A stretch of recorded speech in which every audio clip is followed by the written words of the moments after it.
It's just past 7 o'clock. The meeting will come to order. I'm Grace Lesperance, Cascade Township Supervisor. Clerk Slater, please call the roll. Trustee Kessel. Here. Treasurer Pierce. Here. Trustee McDonald. Here. Trustee Nordhook. Here. Trustee Shipley. Here. Clerk Slater, here. Supervisor Lesperance. Here. Thank you. Please rise if possible for the Pledge of Allegiance. Okay. I pledge allegiance To the to the flag of the United States of America and and to the republic for which it stands, one nation, under God, indivisible, indivisible, with liberty and justice for for all. all. Article 3, approval of the agenda. Is there a motion? Motion made to approve. Shipley, Shipley. who seconded? I'll support Sue. Thank you. Motion by trustee Shipley, supported by trustee Kessel to approve the agenda. All in favor? Aye. Aye. Opposed? Motion carried. Article 4, presentations. We have no presentations this evening. However, we will have Officer Dieppe back for an update on the vehicle theft issue relatively soon. And as I noted at the last meeting, staff is preparing a community forum on the PFAS issue. More information on that will be announced soon. Article 5, public comments. We will now proceed to public comments for anything not on the agenda scheduled for a public hearing. Comments are limited to 3 minutes. And I would note that the Thorn Apple River Special Assessment District 1 and Laraway Lake Special Assessment District Number 1 are both on the agenda tonight as public hearings. Deputy Manager Fast, do we have any public comment? Yes, and please make sure that you know this meeting is being recorded. And if you're joining us via telephone, please press *9 and you'll be able to raise your hand and join that way. And our first resident is Lisa Schmitz. Welcome, Ms. Schmidt. This is not on the agenda, I bet, what she's going to talk about. Not Are on you the able to agenda. hear me? We can, please proceed. Oh, okay. All right. Thank you. My name is Lisa Schmitz, and my address is 1306 Glen Ellen Drive. And I sent an email earlier this afternoon, and I apologize that it wasn't within the 8-hour time frame. I didn't know about that until after I sent the message. But my concern is with the snow and ice removal on sidewalks. And I've been doing a little bit of emailing this week with some Cascade Township employees and learned that Cascade Township does not have an ordinance addressing this. And so I'm just respectfully requesting you to consider possibly adopting one. Our neighboring Ada Township has such an ordinance, and links to that are in the email that I sent earlier today. And the concern that I noticed is on Hall Street, which happens to be the border of Cascade and Ada Township. And on the Ada Township side, the sidewalks are taken care of, but not on the Cascade side. And it's just a real hazard for pedestrians and especially students who, need to walk to Forest Hills. You have to step into Hall Street, which is very busy all the time with lots of traffic, and it just presents a real safety concern to our residents. So I just wanted to respectfully request your consideration of this matter. Thank you. Thanks. We will look into that, and someone will be returning to you soon. Thanks so much. The next resident is Craig Merlin. Welcome, Mr. Merlin.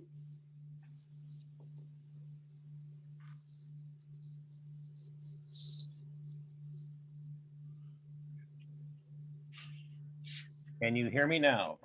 We can. Please proceed. Okay. I'd like to continue in the tradition of raising questions about transparency, as reflected in the minutes and now even in the material to be put to a vote tonight. First, I attended the last meeting of the board, and toward the end of it, the board went into closed session for reasons unknown to the public. I waited because Supervisor Lesperance said that while discussions would occur in the closed meetings, any decision would be made in open session. I assume that's part of the legal requirements. Well, all I know from the decision that was made was that it involved upholding a FOIA denial of some sort. While I don't know the law about FOIA and how it interacts with the Open Meetings Act, I do know that total ignorance of the public of a matter being discussed and then decided, and ignorance of what the basis was for that decision, is not what the Open Meetings Act had in mind when it granted the ability in limited circumstances to go into closed session. I would ask that the board consider reviewing that with counsel to see whether that in fact was a legal use of the closed meeting. And the recording of what was involved at that closed meeting in the public record. In a somewhat related example on tonight's agenda, resolution 12-2021 involves whether to approve a $100 streetlight request at Cherry and 36th Street. I looked at the material for this item and there is no recommendation from the staff, and the request by one person is opposed as unnecessary by the owner of the property where the light would be.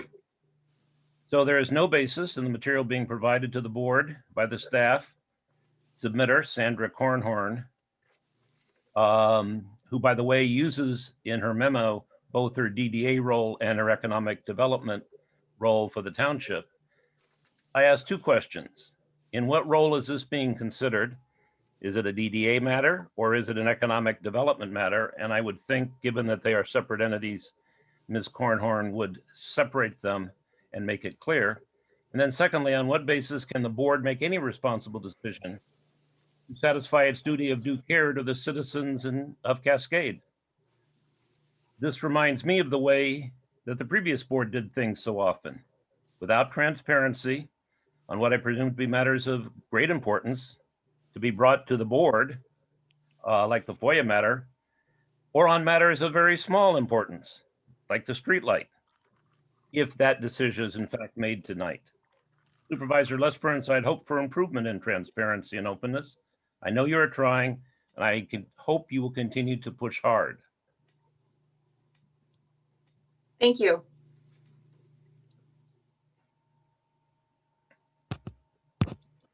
Okay. The next resident we have is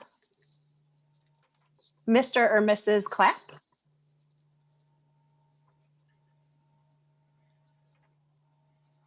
Welcome. Hi, can you hear me? We can. Okay, thank you. Sorry, I don't know the procedures here. I don't know whether I'm speaking out of turn. I guess you're going to look at the Cascade Charter Township Thorn Apple Assessment District Number 1. I delivered a letter earlier today. I couldn't get in the office, so I put it, it's going to be in the taxes, so hopefully they'll use it to good, I don't know, whatever. May I read that letter? You, sure, please. There is a public hearing There for is a this. public hearing on that topic. That's when the letter would get read. Okay. So you don't want me to read the letter? And when it comes up for, yes, at that time for the public hearing, it would be a very appropriate time to read it. Okay. Are you able to stick around that long, Mr. Clapp? If not, you can go ahead and read it now. Otherwise, Well, when is the public hearing? I'm sorry. Is it later tonight? yeah, same meeting, just down further on the agenda. And what time will that approximately be? Hard to say exactly. We don't have a super full schedule, but it's hard to know exactly, but typically. This letter will take about 4 minutes, maybe. And it's up to you guys what you want to do. You want me to stand around and wait around? I'll wait around. That's okay too. I don't think you need to wait around, but there's 7 of us, so we can. Okay, as the trustee / owner of 2888 Thornapple Drive and 3474 Goodwood Drive, I object to the unfair and arbitrary above mentioned assessment, which is the assessment to the district.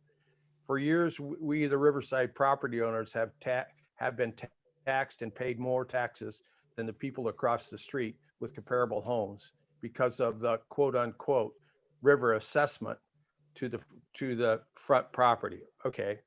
What has been done with this money, this extra, our assessed values have been much higher. And some of these people also use the river.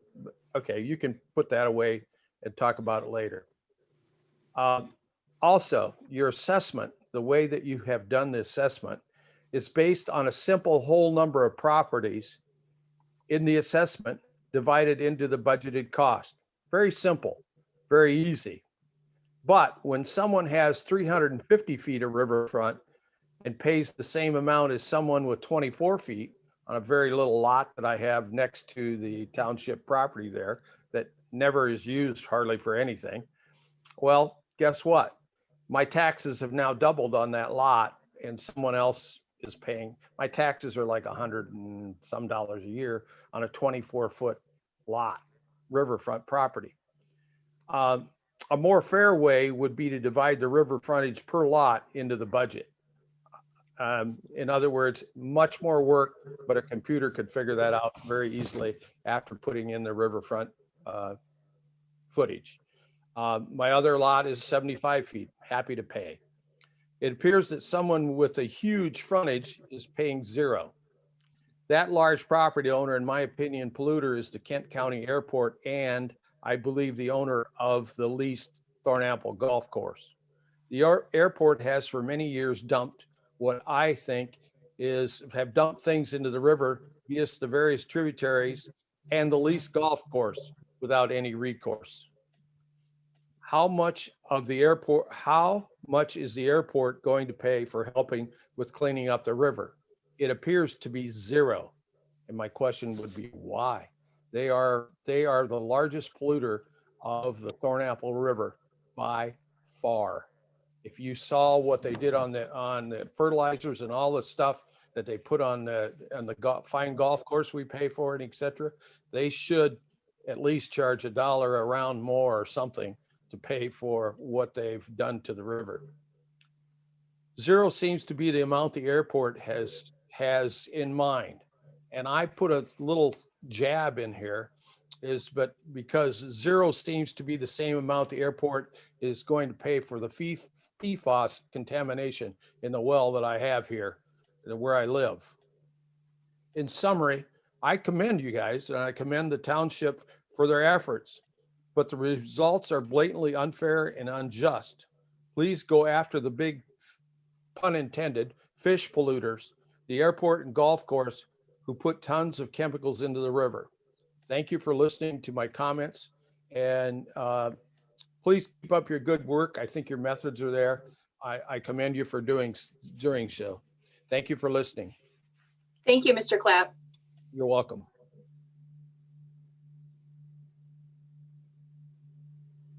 Susan, you'll get a letter from me. Same thing. I think Sorry. I'm done. Correct. I'm off. Mute me. Or I say something else. Thank you, Mr. Sorry, there are no more raised hands at this time, Supervisor Lesperance. Okay, well, that concludes this portion of the public comment. Article 6, approval of consent agenda. Is there a motion to approve the consent agenda? Shipley makes a motion to approve. Supported by? I'll support. McDonald. Who made the motion? Shipley, Thank you. Okay, so motion by trustee Shipley, supported by trustee McDonald to approve the consent agenda. All in favor? Aye. aye. Opposed? Motion carried. Article 7, financial actions. The board has had an opportunity to review financial statements and reports. Is there a motion to receive and file financial statements and reports? So moved. I'll second. Slater. It's a motion by trustee Kessel, supported by clerk Slater, to receive and file financial reports and statements as presented. All in favor? Aye. Aye. Opposed? Motion carried. Article 8, unfinished business. Is there any unfinished business? Hearing none, we will proceed. Article 9, new business. Item 011, 2021, supervisor appointments. We will consider two sets of appointments separately. First, I am presenting for board approval appointments of board members to serve as ex officio members on various boards, commissions, and committees. These appointments for ex officio members will be as follows. 1, Supervisor Lesperance to the Downtown Development Authority and the Parks Committee. 2, Trustee McDonald as ex officio member of the Zoning Board of Appeals. And 3, Trustee Tim Nordhook as ex officio member of the Planning Commission. Trustee Nordhook has extensive background in real estate sales and inspection. He is a business owner and has held a business license, a builder's license for 20 years. He built his own home right here in Cascade. As the board is aware, elements of this issue have been reviewed by legal counsel.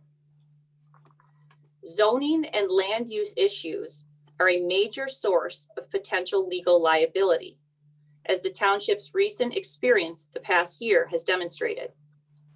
Is there any discussion? Can we please vote on these separately, Supervisor? So I can get a clear roll call. No.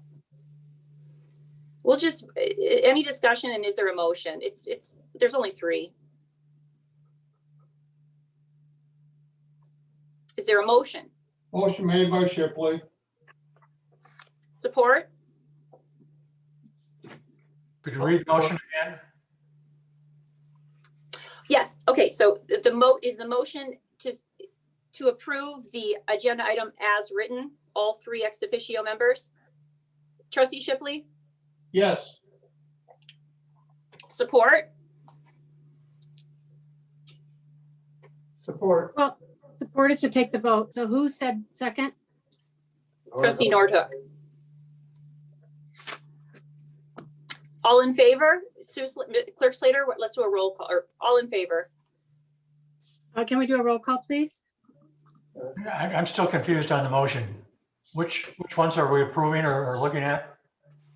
Oh, excuse me. So the 3 ex officio, which are board members to serve on different committees, and there are 3 that need appointments. First, Supervisor Lesperance to the Downtown Development Authority, and that's just pursuant to the bylaws of the DDA. Second, to the Parks Committee, which is advisory only. The former supervisor served on that. The second appointment would be Trustee McDonald to the Zoning Board of Appeals as the ex officio member. And then the third appointment for an ex officio member would be to fill the vacant seat currently on the Planning Commission. Trustee Nordhook for that. So the motion would be to appoint those 3 members of the board to those specific commissions.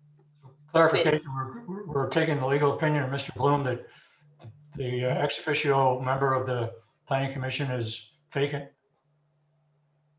Is that correct? I believe, yes. Okay, thank you. So that's a motion by Trustee Shipley, supported by Trustee Nordhook. All in favor? Resolution. Oh, okay. Sorry, Clerk Slater, let's do a roll call. Trustee Kessel, No. Treasurer Pierce, Yes. Trustee McDonald, No. Trustee Nordhook, Yes. Trustee Shipley, Yes. Clerk Slater, no. Supervisor Lesperance. Yes. Motion carried. Second, On to citizen appointments. I'm presenting for board approval tonight the following citizen appointments. And these all relate to the Planning Commission. First, the appointment of Ms. Wendy Costanz to the Planning Commission to a term expiring December 31st, 2023. Ms. Costanz is a 25-year nurse and a 15-year Cascade resident. She has extensive experience serving on a number of hospital boards and commissions. Coincidentally, her brother is a full-time city planner in Colorado, and zoning and planning issues are actually kind of a family staple. Second citizen appointment, reappointment of Mr. Philip Johnson to the Planning Commission to a term expiring December 31st, 2023. And third, reappointment of Mr. Chris Nordyke to the Planning Commission to a term expiring December 31st, 2023. I want to note specifically my appreciation to Mr. Nordyke for his efforts to address the PFAS issue in the proposed capital improvement plan. These Planning Commission appointments for citizens provide for both experience and an opportunity for a broader segment of the Cascade community to serve. They bring fresh perspectives and insights while also taking into account the need for continuity. Members who have served for many years are eligible to potentially offer their experience on other boards and committees. Again, these recommendations are made with the awareness of the potential liability attached to municipal zoning and land use issues, particularly for a community like Cascade, where we are experiencing rapid growth and development in one of the fastest growing areas of the state of Michigan. Is there any discussion regarding the citizens' appointments to the Planning Commission? I have a question, Grace.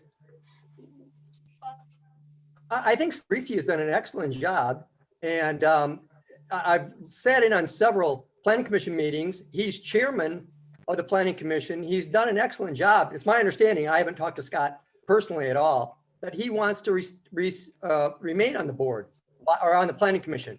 I'm just confused as to why we would remove Scott, because he's just got a tremendous amount of experience. I think he's only served one term. Yes, no, he was finishing his third term as of December 31st, 2020, this past month. Appointments are not tenured. The process should not be closed. Experience can be carried over to other committees and commissions, and I've mentioned that and talked with Mr. Rizzi specifically about that. So it's a balance. We've got 2 out of 3 are returning, and there's also the opportunity for 1 new spot. It's nothing personal against Mr. Rizzi. I think Scott has served 2 terms, though, rather than 3. I think he's just finished his second. And the first term was to fill an unexpired term of, what was her name? Karen McCarthy, I think, Ben, the person who worked for Consumers Power. So I think he's only served 2 terms, or not 2 full terms, but a partial and a full. And I would think replacing the chairman, well, I like the reappointment of Chris and Phil, but I think if Scott wants to stay on, he deserves that opportunity.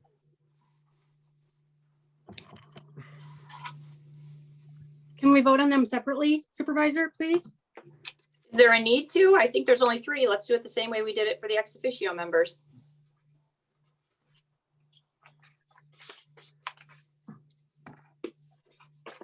Any more discussion? Is there a motion? It's not really fair. I feel that's fair. Is there a motion? I'll make a motion that we appoint the 3 members, Philip Johnson, Chris Nordyke, and Wendy Costanz to the Planning Commission. That's a motion by trustee Nordhook to appoint Ms. Costanz, Mr. Johnson, and Mr. Nordyke as the citizen members of the Planning Commission. Is there support? Support. supported by trustee Shipley. Clerk Slater, please call the roll. Trustee Kessel, No, trustee McDonald, No, sorry, no, thank you. Treasurer Pierce, No, trustee Shipley, Yes. trustee Nordhook, Yes. clerk Slater, no. Supervisor Lesbrunz, Yes. Motion defeated. Item number 012-2021. Resolution for streetlight request at Cherry Lane and 36th Street. Mr. Swayze, can you give us a brief overview? At your pleasure, I'll defer my time to Sandra Cohorn to review the request. Thank you. This is a streetlight request we did receive from a resident who requested a light be installed at the intersection of 36th Street and Cherry Lane. And the resident indicated that this intersection is dark and a light would be helpful out here. We did submit the request to Consumers Energy. They reviewed it, authorized it, and sent the paperwork back to us. I did put a map in your packet, but the light would be installed on the southwest corner of Cherry Lane and 36th Street on an existing pole. And due to the location of the light, we did send the property owner that's adjacent to the light a letter to inform them of this potential installation. And after a conversation with him, he did send an email back indicating that he and his wife feel that the street light is not necessary. And I did include that email in your packet tonight. So should you choose to move forward with this request with the installation, as in the past, the board has approved these requests at no cost to the affected residents, where there would be a benefit to the to all township residents, and the cost for the streetlight installation is $100. I did include pictures in the packet as well, showing the location of the pole. I think I put 3 different views in the packet for you to look at. So if you do support this installation, there is an attached resolution in the packet, and that will have to be approved tonight. Sandra, is this similar to the one we had in our neighborhood? It would be Yep. like that? Yes, it is, Jim. Okay. I have a question. Is Yes. the resident, is it a different resident than requested it than the one who doesn't feel they need it? I do not know who requested this. I think it came via Ben to me, so I'm not sure who the resident was that requested the light. Yes, the resident is different. The resident lives on Cherry Valley, I believe. They requested it. But as a matter of procedure, when we go to consider putting a light in, we do talk to anybody that lives within 300 feet of the light to get their take on how they feel about it. I did drive out there and that whole street is very, very dark. And maybe they like it that way. It's pretty rural. I don't know if, I guess I don't know if one person requesting it warrants it or one person not wanting it warrants it. But there is a street corner there, so it does make it easier to see. I'm curious to know what other board members think.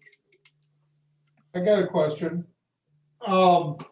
This resident that they asked that lives there, that said he didn't think it was necessary, was he opposed to it? Or just was, I don't think it's necessary? Do you have a feeling on that? You know, when I initially talked to him, he was concerned about being charged for the light. And then when he went back, we talked that through, and he sounded like maybe he went back and talked to his wife. And then that's when I received the email saying that they felt it wasn't necessary. There hadn't been any accidents out there. And so they decided they really didn't see the need for it. Okay, but he didn't sound like he was really opposed to it. That he really was? That he was not really opposed to the streetlight. Not initially, correct. Yeah, okay. Ms. And Corhart, are these the same, how they're switching to the LED lights that are much brighter? Is this the same LED brightness that's on the Cascade Road and other major streets? Yes, this is an LED Cobra head. I have a little experience with that street light. A friend of mine had consumers install one of those, and it's like daylight all night long. Hear that light. You can play soccer. It's a great light for a major street, but you don't want it in a neighborhood. It'll keep you up. Sandra, is it the same kind of light that they installed on Bridgewater? Do you know? Yes, it is. Timmy, that one down here is different, I think. It isn't that bright, but it's a bus stop in the morning for the kids, and there was no light there. And so our neighborhood association requested it. You can go look, I don't know what kind they put in, but this one is not that bright. It just shines down on the street and provides, I almost think it could be brighter. Once you just drive down Cascade Road, you can pick out the LED a quarter mile away. It's very bright. And I asked consumers, is that the dimmest one you have? And they said, that is the lowest wattage one we have. But my concern is, like Sue said, it's dark all the way down the road. Are we gonna start putting street lights in everywhere all over the township with one for and one against? Right. It's not the $100, it's where does it lead? Yeah, Well, I agree with Timmy, and I just want to say, Jim, this intersection is way different than Bridgewater, where you're at. This is, I talked to a lot of my friends who live out in Quigley and 36 in that area, and they said, we live out here in the rural area for a reason. If we wanted streetlights, we'd go live in East Grand Rapids or the city of Grand Rapids. So, I'm a little sensitive. I mean, I understand this gentleman's wife who said we don't need it, and I can see why. I mean, I like the darkness of living on the river, and I get a little upset when neighbors across the river keep their lights on all night long. So I'm even your next door neighbors do that. So I just don't see the need for the light. Again, it's not the expense. It's for the people who live out in the rural community, want to live in the dark, and I agree with them.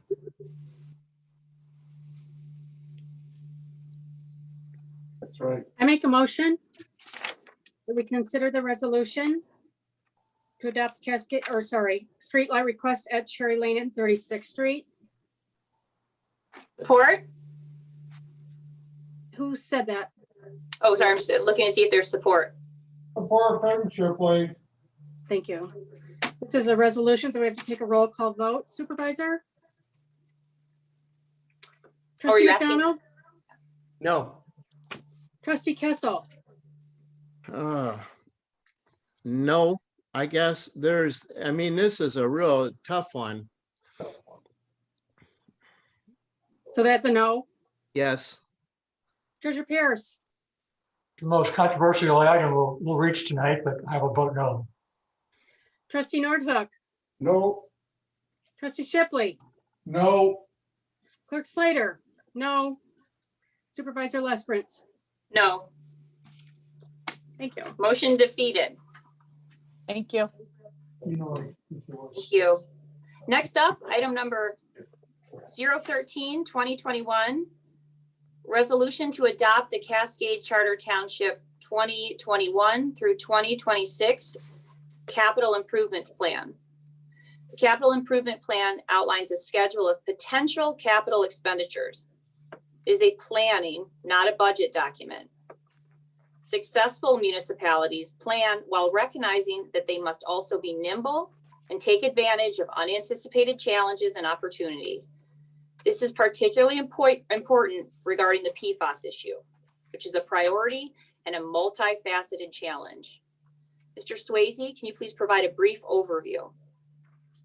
Great, thank you. I will try to be as brief as possible, but I do have one of my infamous PowerPoint presentations. We can't wait. I will say that I'm not going to go through at the same length that I did for the Planning Commission, but you certainly have an opportunity to ask questions at the end. So, Steph, if we could go to the next slide. just to reiterate what Supervisor Lesperance was mentioning, so the capital improvements plan outlines a schedule of potential capital expenditures for the next 6 years. And it is, as she mentioned, a planning document, not a budget document. So in order for anything that appears in this document to be completed, it not only has to be budgeted for, but then that has to come back in front of the township board as well. So there's really, for the township board, a minimum of 3 touch points for these projects. When it first appears in the capital improvement plan, then when it appears in a budget, and then when it comes to actually be approved. So this is really the first step in a lot of these projects. In order for a project to be included in our capital improvement plan, it has to be consistent with one of the following things. It has to be consistent with the master plan of the township, and that's a pretty loose term. So it could be the comprehensive plan, it could be the Parks and Recreation plan, it could be the DDA plan, it could be a pathway plan, but typically it has to appear in one of those plans. The second thing it could be consistent with is a state or federal requirement. And the third thing it could be consistent with is a township approved policy. And then typically you're going to find that our capital improvements are at least $10,000. That's why you don't see a lot of, you could make an argument that things like a computer is a capital improvement plan, but we've set up our plan so that it only includes things that are $10,000 or more. If we go to the next slide, Steph. So this is the process that we follow for our capital improvement plan. It first starts with individual department proposals. Those are put together by our department heads based on conversations with our boards and commissions and taking a look at those township board approved master planning documents that we have. Once those individual proposals are developed, it goes to our capital improvement plan review committee for first assessment. And for the township, our capital improvement plan review committee is our infrastructure committee. And they did review this plan at their December meeting and forwarded it to the planning commission for review. So once it's reviewed by the CIP review committee, both the 6-year capital improvement program and the first-year capital improvement budget are developed as part of the document. And then that goes to the planning commission for a full review. So our planning commission reviewed this document at one of their January meetings and did forward it to the township board for consideration with their recommendation. They did make one change to it, which I will talk about in a little bit. So we're now at the last step, which is the township board review and adoption. If you could go to the next slide, Steph.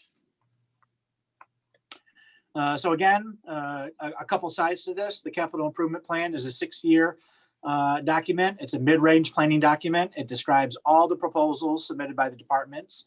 There's an assessment and prioritization of each project. So if you got into the appendix of the document, there's a two-page sheet for each one of the projects that appear in the document. This is adopted by the planning commission and then approved by the township board. And then there's also the first year capital improvements budget. So that's a short range budget document. It has the recommendations of capital needs to be funded for the immediate next year. So in this case, it would be 2021. That also identifies the expected revenue sources, and that's submitted to the township by the township manager to the township board for adoption. If we go to the next slide, thank you. So there's definitely a bunch of benefits to a capital improvement plan. So our plan focuses our attention on our community goals, our needs, and our capabilities. Again, those are all drawn out of our conversations with our boards and committees and those master planning documents of the township. So it makes sure we optimize the use of the taxpayer's dollar. So a lot of the times when you're doing capital improvement plans, you want to make sure that there's nothing in the future that might upset that capital improvement, or if there are needs in the future, we can make sure that we save the appropriate amount of money to work towards those capital improvements. So the plan helps guide our future growth and development. It encourages the most efficient government. Again, our capital improvement plan is shared with all of our government partners. For example, the plan would be shared with the Kent County Road Commission. And if they have a road plan project and we have a utility plan project, we would make sure that those projects are done in concert with each other so that we're not ripping up a new road in order to put in water and sewer utilities. For the same reason, it improves the basis for our intergovernmental and regional cooperation. It ensures that we have a sound and stable financial program to make sure that we're identifying large costs of the township before we need to incur them. And then it enhances federal and state grant opportunities as well. So the last thing that a state organization wants is for you to make up a project when they have money available. So having a capital improvement plan allows us to demonstrate to those granting agencies that this isn't a made up project just to grab state and federal grant dollars, that we've been planning these types of projects for the township for a long time. You can go to the next slide. So each project has a prioritization. So an essential project is an urgent, high priority project that should be done if at all possible. Usually not doing this project is either going to lead to a potential hazard to the public or a financial loss to the township. Most of our projects are ranked in the desirable range. So these are high priority projects that should be done as funding becomes available to the township. And then we have acceptable projects, which are worthwhile projects to be considered when funding is available, but maybe have not been as high profile as some of the desirable projects. And then we have deferrable projects, which are low priority projects that can be postponed. As you can imagine, we really don't get a lot of recommendations for deferrable projects. Most of the projects in our plan are going to be in that desirable or acceptable range, and definitely a couple that are in the essential range. If you go to the next slide, please. Each one of the projects also comes with a funding source, or in some cases, multiple possible funding sources. The most common funding source is going to be our millages of the township, and we have six millage funds. One is our general fund, which is our statutory fund, and then we have 5 voter millages as well, which is our fire fund, our police fund, our pathways fund, our open space fund, and our library fund. The next funding source can be general obligation and revenue bonds. General obligation bonds are bonds where the taxing power of the township is pledged to retire the debt. And revenue bonds are where user charges and other income are used to pay debt, but they're backed by the full faith and credit of the township. Should note that even if we're using general obligation or revenue bonds to do a project, a lot of the times the money to retire that debt comes from our millage funds. Tax increment financing is a big financing tool for our DDA. Tax increment financing essentially is tax collections above a set base taxable value. So our base value of our DDA was set in the 1980s or 1990s, I believe. And then all of the increase in taxes in the DDA since then for certain millages are captured by the DDA and used by that entity to fund projects in the DDA area. You can go to the next slide, please. So there's a whole host of other funding sources as well. Federal and state grants, such as the DNR Trust Fund, dollars such as entitlements. The one that comes to mind is revenue sharing. The township gets about $1.6 million in revenue sharing each year. Special assessments are always an option. Most recently, we had done special assessment projects, both down on Thorn River Drive and Oak Terrace to install water lines for Oak Terrace and water and sewer lines for Thorn River Drive. Sometimes we get developer contributions. So developers will put in public infrastructure and then dedicate it to the township and the city of Grand Rapids, or will make direct payments for the township and city to make those improvements. For our utility fund, we have the opportunity to tap into utility system funding as part of our partnership with the city of Grand Rapids through the Utility Advisory Board.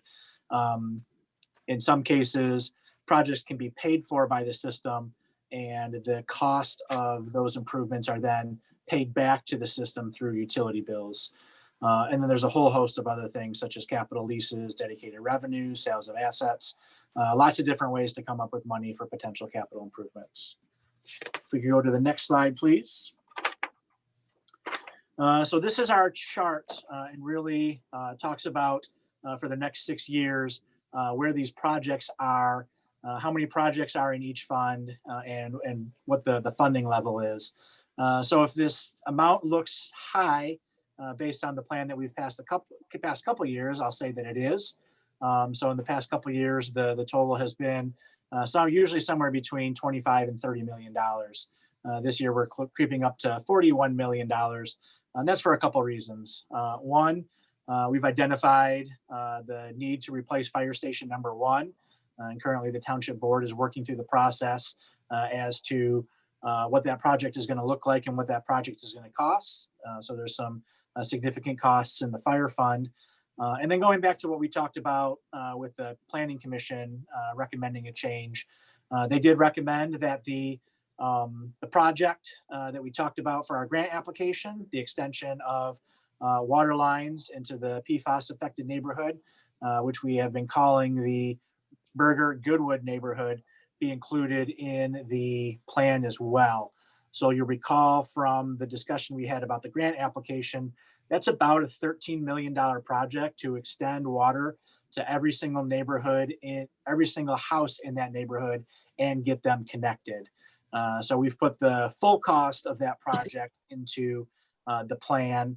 Of course, the grant application that we put in for was just for $5 million, and the quote unquote first phase of that project, which would connect all the currently contaminated, or the houses that are currently contaminated above the threshold to the system, is about $6 million.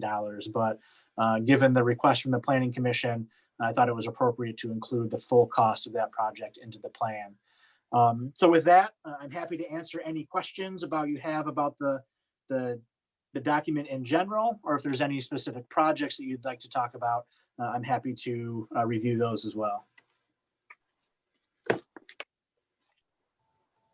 And the water development project, that does not include sewer connections, correct? Correct. So the project has just been designed as water. Right now, it's obviously the most important thing for that neighborhood. I think it would behoove us to take a look at sewer there as well. I will say that the sewer project in that neighborhood is way more complicated than the water project. Water is easy to get up and down hills because it's pressurized, but Cascade is named Cascade for a reason, and the grade changes in that neighborhood make it real hard to just gravity feed sewer through that. The last time we did our water sewer master plan, which is back in the early 2000s, there was the possibility of 6 or 7 pump stations alone at $500,000 a piece needed in that neighborhood to do sewer. So and right now, because we've designed and have an estimate for that water project, it's included. I wouldn't have enough information at this point to include a sewer project as well. As a non-engineer, I was thinking it'd be easier to do it at the same time, but if the cost is prohibitive, then not. Thank you. Then I got a question. I've been contacted by 2 residents that live in that area there. When do you foresee this project possibly kicking off and getting started? So that really depends on the ability for the township to secure funding. We're anticipating hearing on the grant application by April 15th. If that grant application is approved, I think we would immediately start the engineering for that project and continue to have the discussion as a board as to where the remaining funding is going to come for that phase 1. Absent of that grant is really going to depend on when we can identify the funding sources for how the project needs to be paid for. I think at the earliest, it's a 2022 project. Again, and that would be if that funding for the grant comes through in early April. Sure. Thanks, Ben. Ben, we didn't talk about it this morning, but could we start that project without the grant and use the grant to pay back whatever money we might have advanced from our general fund? I guess I would want to look into the grant application a little bit closer before I answer that for sure. My recollection is yes, we can actually do advanced work, especially if we want to start the construction engineering ahead of time. I know that the grant application costs are actually an eligible reimbursement as well. So I will say yes, with the caveat that I'd like to go back and look at the grant language before I make the absolute yes. Okay, like John said, I got several directed to me too. And when we had that issue at Thorn, we took care of that in pretty quick order because they had an arsenic issue with their water, and that PFAS is just as important. So I just wondered if we started it earlier, I'm sure we're going to get the grant. We could reimburse ourselves. But maybe it doesn't make any difference with the weather when they could start either. So just a question, something we have to do sooner than later.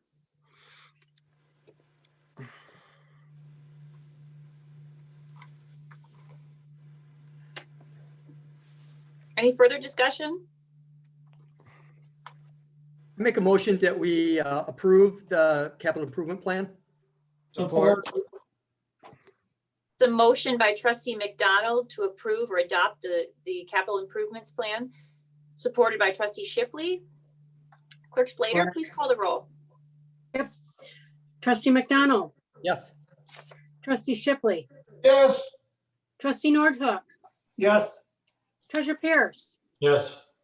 trustee Kessel, Yes, clerk Slater, yes, supervisor Lesperance. Yes, Thank you. motion carried.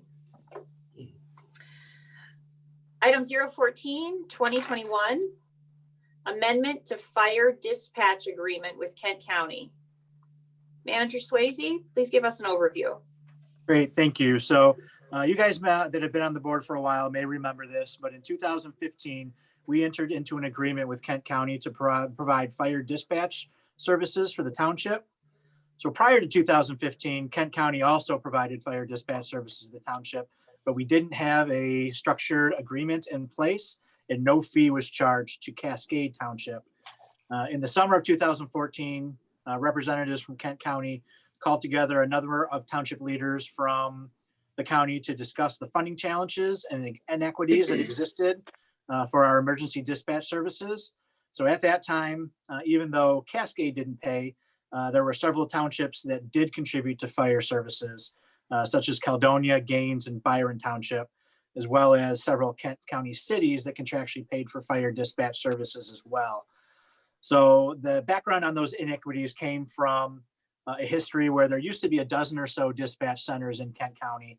And as they slowly consolidated into the two current dispatch centers, which are the Kent County Sheriff's Department Dispatch Center and the City of Grand Rapids Dispatch Center, those entities that were consolidated into those were charged, while the jurisdictions that were initially with Kent County were not charged. So at that time, Cascade Township, as well as all of the other townships in Kent County, agreed to a contract with a phased cost approach based on the number of calls for service from the previous year. However, along with that, the township board also supported a 911 dispatch surcharge to be placed on the ballot for consideration for all of the Kent County residents, whereby the cost of the dispatch center would eventually be funded fully through the surcharge and the townships would no longer be charged. And that was on the ballot, I believe in 2017, and was passed. So the amendment to the dispatch agreement that I provided for you would extend the agreement to December 31st, 2025, and it would automatically renew for successive periods of 5 years unless it's terminated by either party with 365 days notice. And I will note that it can be terminated at any time with 365 days notice. So the Kent County Dispatch is a huge asset for our fire department and emergency services team. So the professionalism is really top notch. There really isn't another service provider in Kent County or the immediate area that's better positioned to serve the township. And the reality is if we chose to seek another service provider, we would more than likely bear the cost of that service rather than being able to use those 911 dispatch surcharge funds. So that surcharge is $1.15 per month per line. Again, it funds the 911 dispatch and also is being used to implement our 800 megahertz radio system in Kent County. So with that, I'm happy to answer any questions you may have, but the township staff is recommending that the board approve the proposed amendment to the Cascade Township dispatch agreement. Any discussion? I have a couple comments. Kent County has provided excellent service to not only our township, but the rest of the county as well. And as Ben mentioned, a big project coming up is 800 megahertz service. That's going to be a statewide service, and Kent County is picking up almost the entire tab for that. And that includes several new towers as well. So as a resident of the township, I'm really supportive of this initiative. Is there a motion? I'll make a motion that we approve the amendment as presented by Mr. Swayze. Support. It's a motion by trustee Shipley to amend, to amend the fire dispatch agreement with Kent County as written, supported by trustee Nordhook. Clerk Slater, please call the roll. Trustee Kessel, Yes. trustee Shipley, Yes. treasurer Pierce, Yes. trustee McDonald, Yes. trustee Nordhook, Yes. clerk Slater, yes, supervisor Lesbrunz. Yes, Thank you. motion carried. Item 015, 2021. Section, first part A, second public hearing for the Laraway Lake Special Assessment District Number 1 for the purposes of reviewing the special assessment roll and for hearing all persons interested in the special assessment, as well as any objections to the roll. Is there a motion to open the public hearing? So moved. Support. Motion by trustee Kessel, supported by trustee Shipley. All in favor?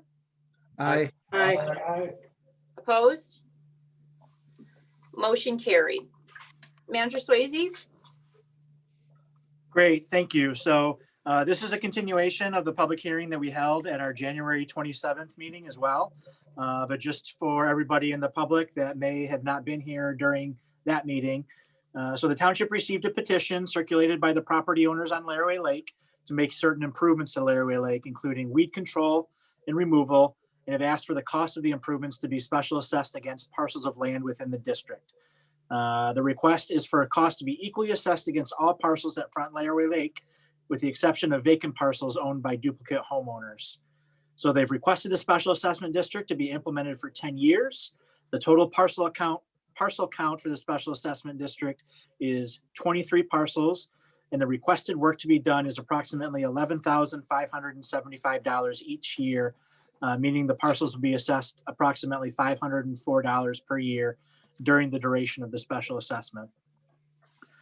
So we have gone through the special assessment pursuant to Public Act 188 of the Public Acts of Michigan of 1954. You'll hear me refer to that as Act or Act 188. And it should be noted, while the petition has been received by the Laraway Lake property owners, the process is being moved forward on the initiative of the Township Board, and legally, the Township Board is not compelled to carry through the special assessment district if it determines it's not in the best interest of the public. So at the January 27th and today board meetings, the board held public hearing, and you guys will have an opportunity to hear from anybody in the public for the purposes of reviewing the special assessment roll and for hearing all persons interested in the special assessment roll and any objections to the roll.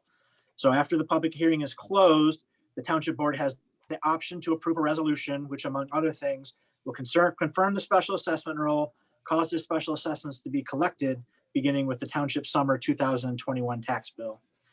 So I included a bunch of stuff in your packet for review. The resolution that you'll have to consider if you want to approve the special assessment district, the proposed special assessment roll for Laraway Lake, all written comment, which is received for this special assessment by the time this document was published, which was none, and the estimated costs and plans for the Laraway Lake improvements. So we enlisted the help of Attorney Cliff Bloom of Bloom Sluggett to assist in the establishment of this special assessment district. Mr. Bloom is joining us tonight if you have any questions for him. He has specialty in this work, and he and his firm has helped establish similar improvement districts across Michigan.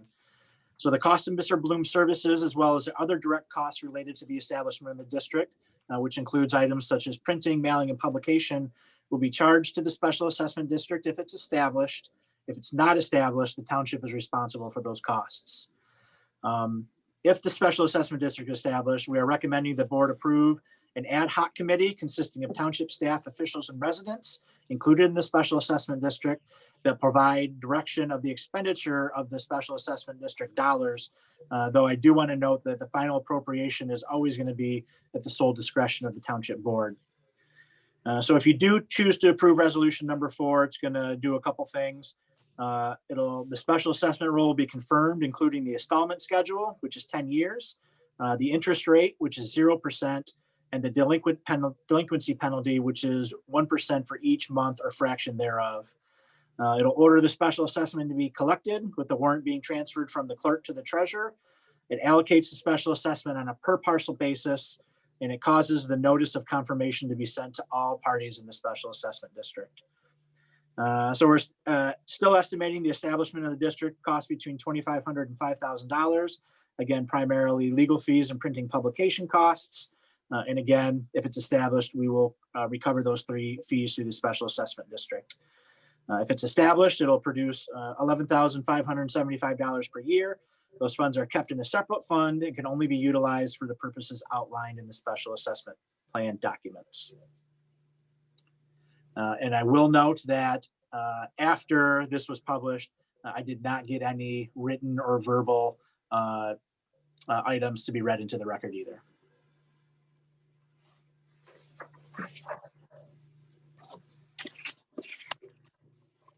Deputy Manager Fast, do we have any public comment?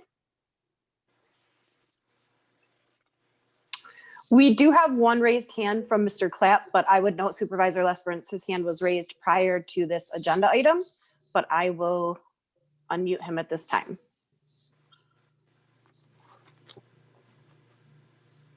Welcome, Mr. Clapp. Please proceed. I'm sorry, I don't want to talk about this. I want to talk about PFAS later on. Sorry. Thank you. There are no further hands at this time, Supervisor Lesperance. Okay, thank you. I move we close the public hearing. Support. Motion by Trustee McDonald to close the public hearing, supported by Trustee Kessel. All in favor? Aye. Opposed? Motion carried. Item 015-2021B. So the same issue, resolution of confirmation of the special roll, liens, payment and collection of special assessments for Laraway Lake Special Assessment District Number 1. Is there any board discussion? Yeah, Ms. Supervisor, I'd like to make some comments because I have a lot of experience in this. I always try to, and these are tough decisions, and I think in both these cases, remove kind of my personal preference or emotion from the facts. And I looked at this and I really support these. First of all, the first fact is these problems aren't going away. And this funding source will help address the problems that these residents are facing in both the lake and the river. And I think the second thing is improvements to the bodies of water, increased property values, but probably even more importantly, things like invasive species like Eurasian milfoil are a huge problem and they aren't going away. I read all the letters we received from the public on these, and there was concerns about the chemical treatments, but the chemical treatments are very focused and targeted on the invasive species. I own property on Lake Mitchell up in Cadillac. They had a special assessment district over 10 years ago. I watched every year. The lake was almost destroyed by milfoil and other invasive species. And the targeted chemical treatments were very effective and done very safely. Likewise, I live below the Cascade Dam on the Thorn River now. Every year we treat for Eurasian milfoil and other invasives, and it has been very effective. It's a pain, all those weeds, and it chokes out the fish, it chokes out regular plants, and it's a real problem. So I think that the chemical treatments today are very targeted when done properly. They're very safe. They always go through these organizations and they post at every home when the treatment's going to happen, and they give you water warnings in terms of please stay out of the water for this 24-hour period just in case. So they're done very safely. So I think from a safety standpoint, the chemical treatments are done and the benefits far outweigh the risks. And I also think that these special assessment districts give some sort of control to the residents. Right now, they have no recourse. They have no control over these problems that are happening to their bodies of water. And this helps them, it gives them some leverage to deal with these serious problems, which are primarily the invasive species. And, you know, we can't control federal regulations that where these ballast waters, where ships come in and contaminate the Great Lakes, and then they come up into our streams and rivers and lakes. We can't control that. So we're stuck with a problem. So I think this gives residents some direct leverage, especially with this ad hoc committee, which is a smart move. And really the tax is very reasonable. I understand the argument of if somebody owns 300 feet versus 30 feet, but let's be honest, everybody with access has access to the entire river. They don't get access to 1% of the river or 2% of the river. They get complete access. So the benefits are really spread across all the property owners. So I think the benefits outweigh the costs. I think this gives leverage to the river owners. It increases property values, and it just seems to make a lot of sense. Nobody likes to leverage a tax on anyone, but I think in the long run, the benefits far outweigh the risks. And from what we've received in the last 3 or 4 months, it's 5-1 in favor by the residents for the special assessment district. So I think there's a lot of good reasons to support this. And Laraway Lake is, you look at it in the winter and it looks normal. And in the summer, it looks like Laraway lily pads. There, you can't hardly see any open water anymore because those invasive species have taken over so much. And we didn't get any opposition on Laraway Lake at all. So I'd make a motion that we approve the special assessment district and create the rule for assessing the tax on Laraway Lake. Support. A second. That's a motion to adopt the resolution as written by trustee Kessel, supported by trustee McDonald. Clerk Slater, please call the roll. Trustee Kessel, Yes. trustee McDonald, Yes. trustee Shipley, Yes. trustee Nordhook, Yes.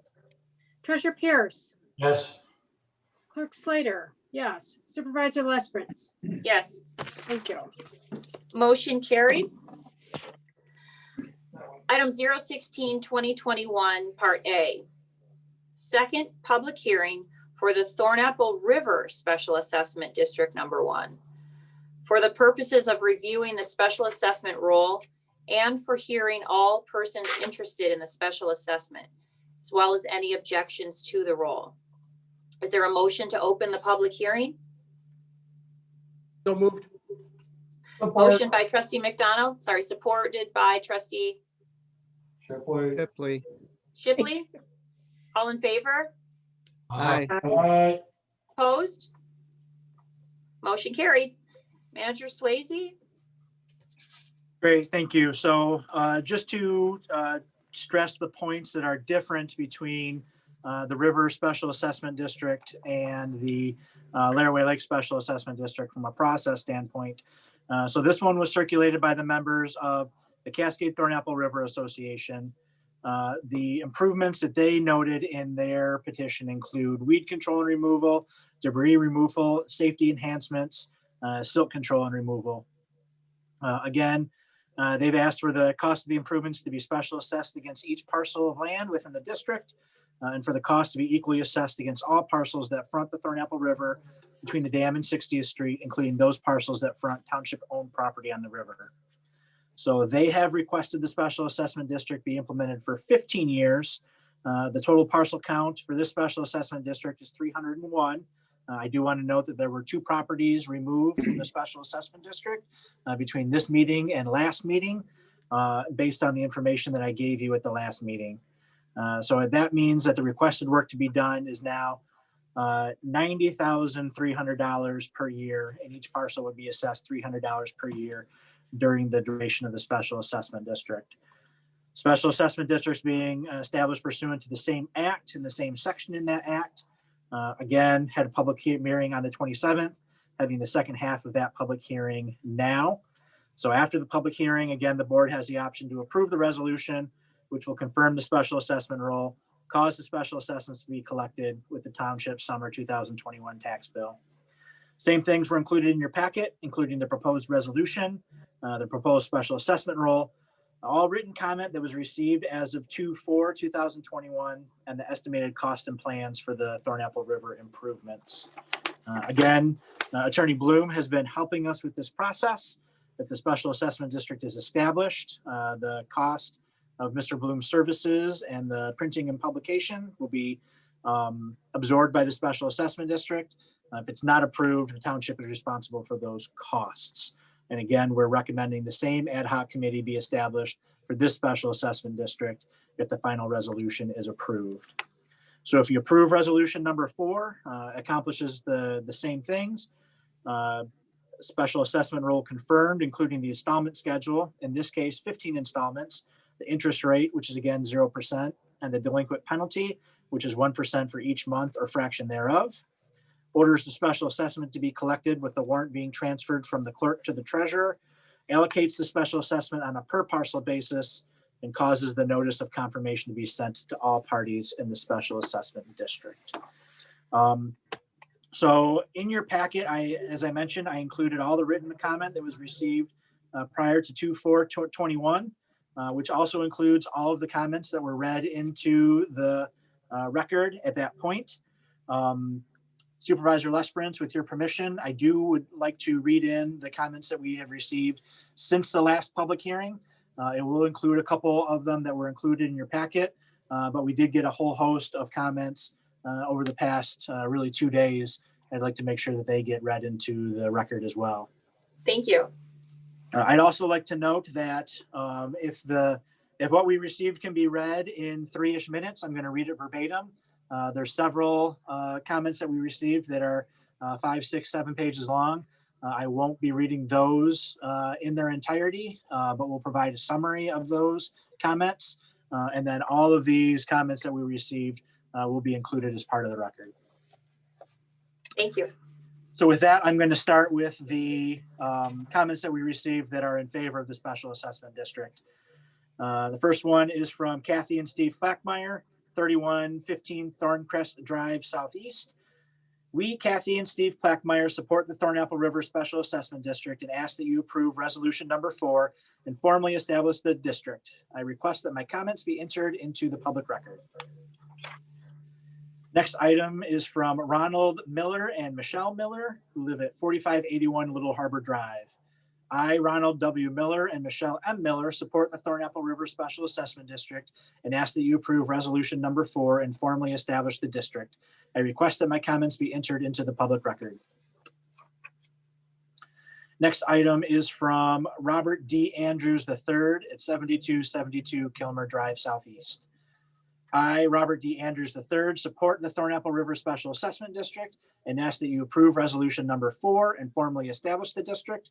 Although my property is not in the district, I have frequently used the river for the last 15 plus years for recreation with my family, and I believe the river is in desperate need of maintenance and upkeep beyond what residents and volunteer organizations are capable of. The next item is from Nick and Kathy Keeler, 7385. I do want to note that while I'm putting this one in favor of category, they certainly have some suggestions they want to make sure the board is aware of as well. We are writing in response to the proposed creation of a special assessment district in our area of the Thornapple River. We are always conscious of the effect human activities can have on the creatures big and small that we share the river with. Great care needs to be taken with any steps taken to alter their environment. We are in favor of eliminating invasive species with due diligence. We will not stand in opposition to the creation of the special assessment district, but will respectfully suggest that 1, the approval of the township is made only after all of the rules stated under the state of Michigan list of regulations for the creation of a special assessment district are met. 2, all projects are done with the knowledge and approval of the DNR. 3, a balance sheet itemized report is made available to all members of the special assessment district, including a list of projects completed, name of the company completing the project, and contract amount. The next item is from Jody Cortman, who lives at 4555 Little Harbor Drive. I, Jody Cortman, support the Thornapple River Special Assessment District and ask that you approve resolution number 4 and formally establish the district. I request that my comments be entered into the public record. The next item is from Charles Whitley and Catherine Whitley, who reside at 5030 Sequoia Drive Southeast. We, Charles Whitley and Catherine Whitley, support the Thornapple River Special Assessment District and ask that you approve resolution number 4 and formally establish the district. When we first moved into our home in 2007, CTRA dues were $20 per year, and that got you a picnic and a ski show. Things changed significantly in 2014 when a representative from the Trout Creek neighborhood spoke at the CTRA annual meeting about the severe water quality issues related to glycol runoff from airport property. Even though less than 1% of the CTRA eligible members were impacted by the problems in Trout Creek, the CTRA made some pretty bold moves. Dues were raised to $50 per year, and a special clean water fund was created to solicit donations beyond regular dues to help finance additional water testing, hiring an environmental consultant, and expected attorney fees. Well over $5,000 in extra donations were made by CTRA members to support protecting the Thornapple River. All of this for a problem that impacted less than 1% of CTRA members. Also in 2014, the CTRA sent out the first survey to members investigating the establishment of a special assessment district to place maintenance of the Cascade Township section of the Thornapple River on solid financial ground. The feedback from the survey helped form the basis for the proposal that is up for approval now. Is it perfect? Probably not, but it is a reflection of the deep commitment of the Thornapple River community to stand up to preserve the legacy of the watershed we call home. The SAD process has raised the profile of some ongoing concerns over river use. This is a normal and healthy response, but it should be not allowed to distract us from the real issue, and that is protecting the legacy of the Thornapple River for future generations that will also call this place home. Thank you for placing the SAD up for vote on its own merits. I request that my comments be entered into the public record. The next item is from Dave and Renee Hamstra. And I don't believe that there is an address. I have been a resident on the Thornapple River for almost 20 years, and I'm very familiar with the dire need for treatment of the river in order to protect it from being overrun with invasive weeds such as milfoil. Milfoil is extremely aggressive and can quickly choke off waterways as it pervades the river life and function if unchecked. There are also other invasive species. I was on the board of the Thornapple Association, the river area between the Cascade Dam and the Ada Dam, for 6 years, and during that time, I worked on the river beautification part of the board. Previous to me, around 2010, there were feelings among some property owners that chemicals should not be used on the river, but that changed when owners had a difficult time navigating their boats through a lot of different areas on the river, or navigate without constant attention to weeds stopping progress up and down the river because your props needed to be cleaned out and the unsightliness of out of control weeds. Then almost everyone embraced the idea of proven DEQ approved chemical treatment and weed harvesting. It is safe and it works. We as an association have continued with a safe chemical solution for milfoil and harvesting of native weeds that become difficult to navigate through. The other option for getting rid of milfoil is that everyone agrees to get into the river and pull each milfoil weed out by the root and bag it in a plastic bag, a method the DEQ also approves of. This is a tough battle to fight that way. The safe chemical solution with harvesting works to and protects our river and our property values. A lot of lakes have an area where you have to wash down your boat before you can put your boat into their lake to assure milfoil is not brought in by your boat. Also, it will greatly help our part of the river where we will have to deal with less milfoil coming up the river, just with boats that are continually chopping the milfoil, and it has no choice to go down the river to reroute in all the many pockets that the river has. And it goes on to talk about the property management company that they work with, and says that they are in favor of the special assessment district. The next item is from Scott Rissy, 7238 Cascade Road. At the last hearing, a statement was made stating that the township will see no benefit from the SAD. Cascade Township will benefit in many ways. The obvious is continually increasing property values. Continued river maintenance would make our section of the river continue to grow in popularity. Arguably, the homeowners below the Cascade Dam have seen property values increase in the past 10 years due to the investment in the river from the Ada Thornapple Association. Another benefit is safety to public users of the 3 public access sites to stretch to this stretch of the river. The Cascade Township Fire Department has assisted in several rescues in this stretch of the river recently, upstream of the Cascade Dam. Most of the people involved in incidents of rescue access the river through public access sites. Many were kayakers and tubers that became tangled in logs and down trees that fell across the river. This again shows the need for constant cleanup of these objects.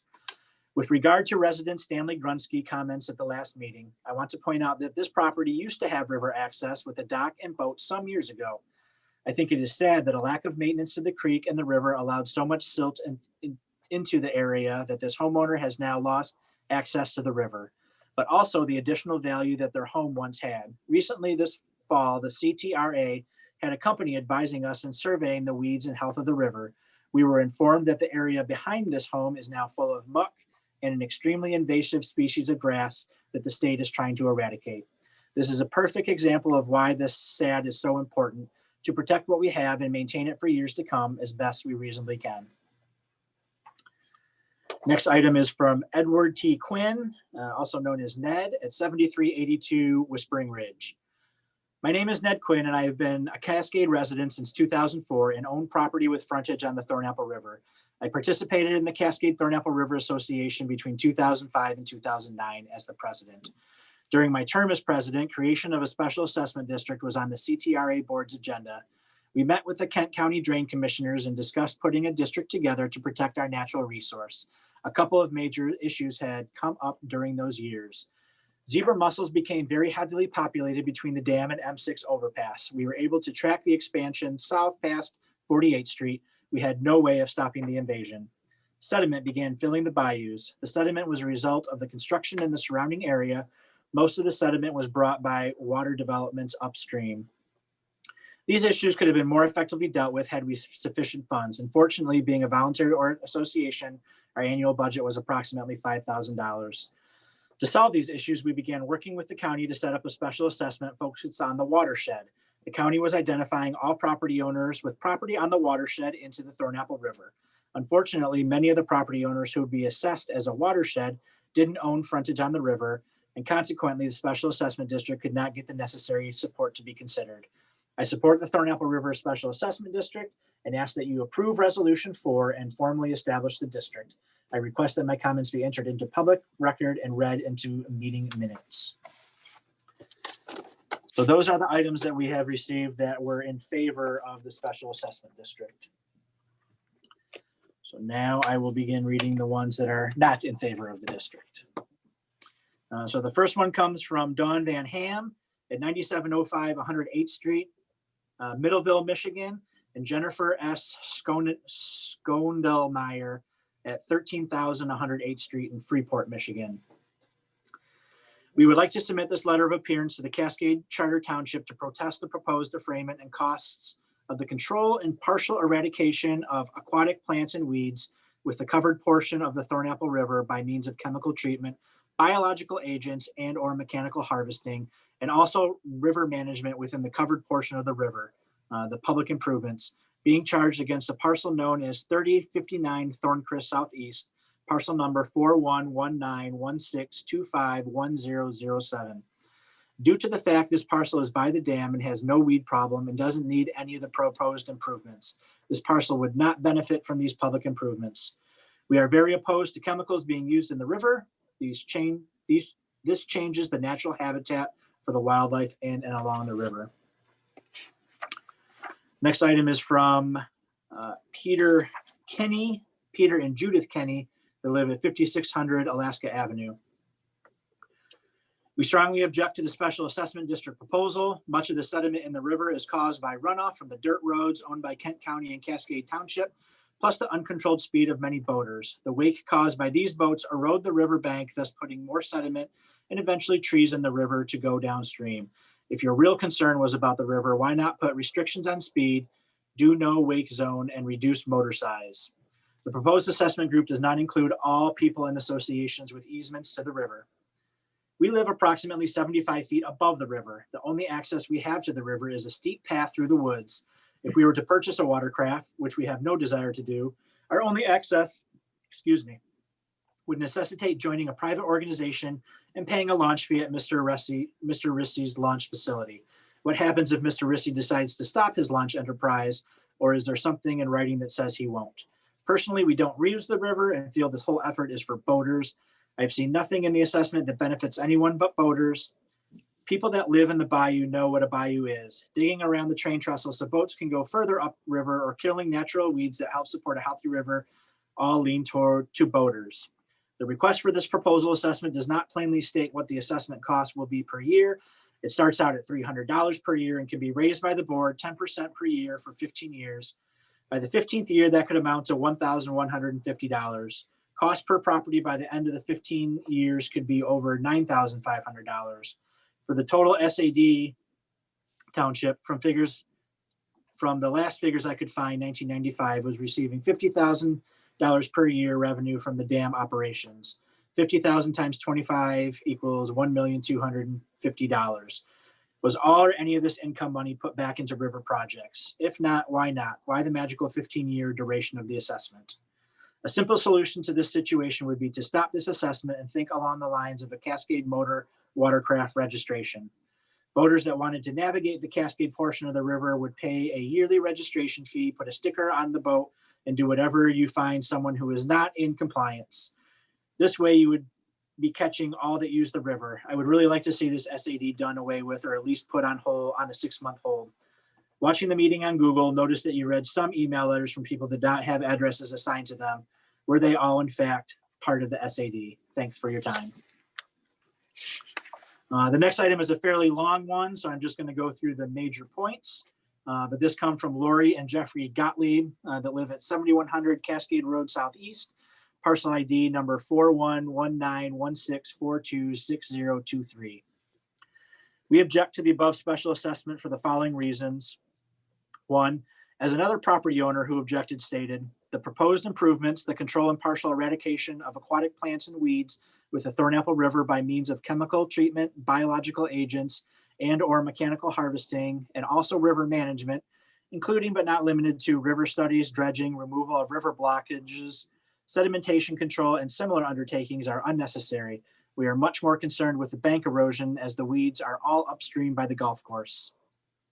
2, any special assessment levied under MCL 41.721 must directly benefit the assessed property. The value of this benefit must be reflected by an increase in the assessed property's market value.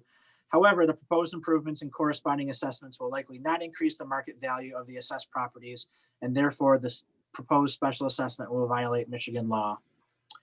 3, even if the proposed improvements increase the assessed property's market values, the proposed special assessment must be proportionate to the benefit conferred on the assessed property. If the proposed improvements do increase the market value of the assessed properties, any such increase will only be negligible. Therefore, the proposed special assessment will not be proportionate to the benefit covered on the assessed properties, and the property assessment will violate Michigan law.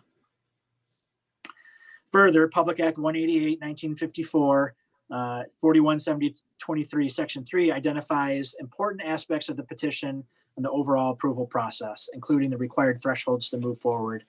And it goes on to a list of those thresholds that were listed in the petition and identify deficiencies that they see in those petitions. Number 5, benefit from the special assessment is mainly weed control. I object due to the following reasons and the problems we have, that we already have chemicals in the river. And then it goes on to talk about river chemicals that were identified by the MDNR and that were published in the CTRA newsletter.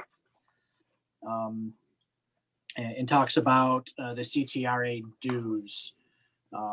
It also mentions that the CTR tells us Eagle approves the products that they mentioned, but says to remember that Roundup was once approved as well.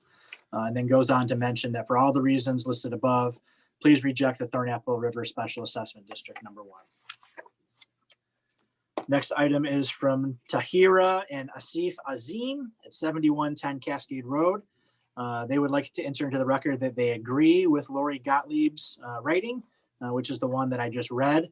Would also like to mention that they would like the river to be cleaned up with the current taxes that are paid for by township residents and residents along the river. And would like to indicate that the golf course should be more liable for cleanup efforts. Next item is from Paul and Luann Strauss that live at 7474 Alaska Ridge. We, Paul and Luann Strauss, do not support the Thornapple River Special Assessment District in its current form and ask that you do not approve it for the following reasons. We request that our comments be entered into the public record. We don't believe it's right for a private association to mandate a tax on a group of people. The proposed assessment clearly benefits power boaters and members of its association and at the most, and mandates non-power boaters and non-members to help pay for it. We believe the assessment should be voted on by all property owners affected. The petition that brought us to this point was not a vote by all property owners. It was a targeted campaign. 3, there are many property owners who would be forced to pay the tax who are unable to access the river with a power boat other than the received boat ramp or asking another property owner. This is no guarantee of access. Every house in our neighborhood falls into this category. The proposed assessment provides no guarantee of access.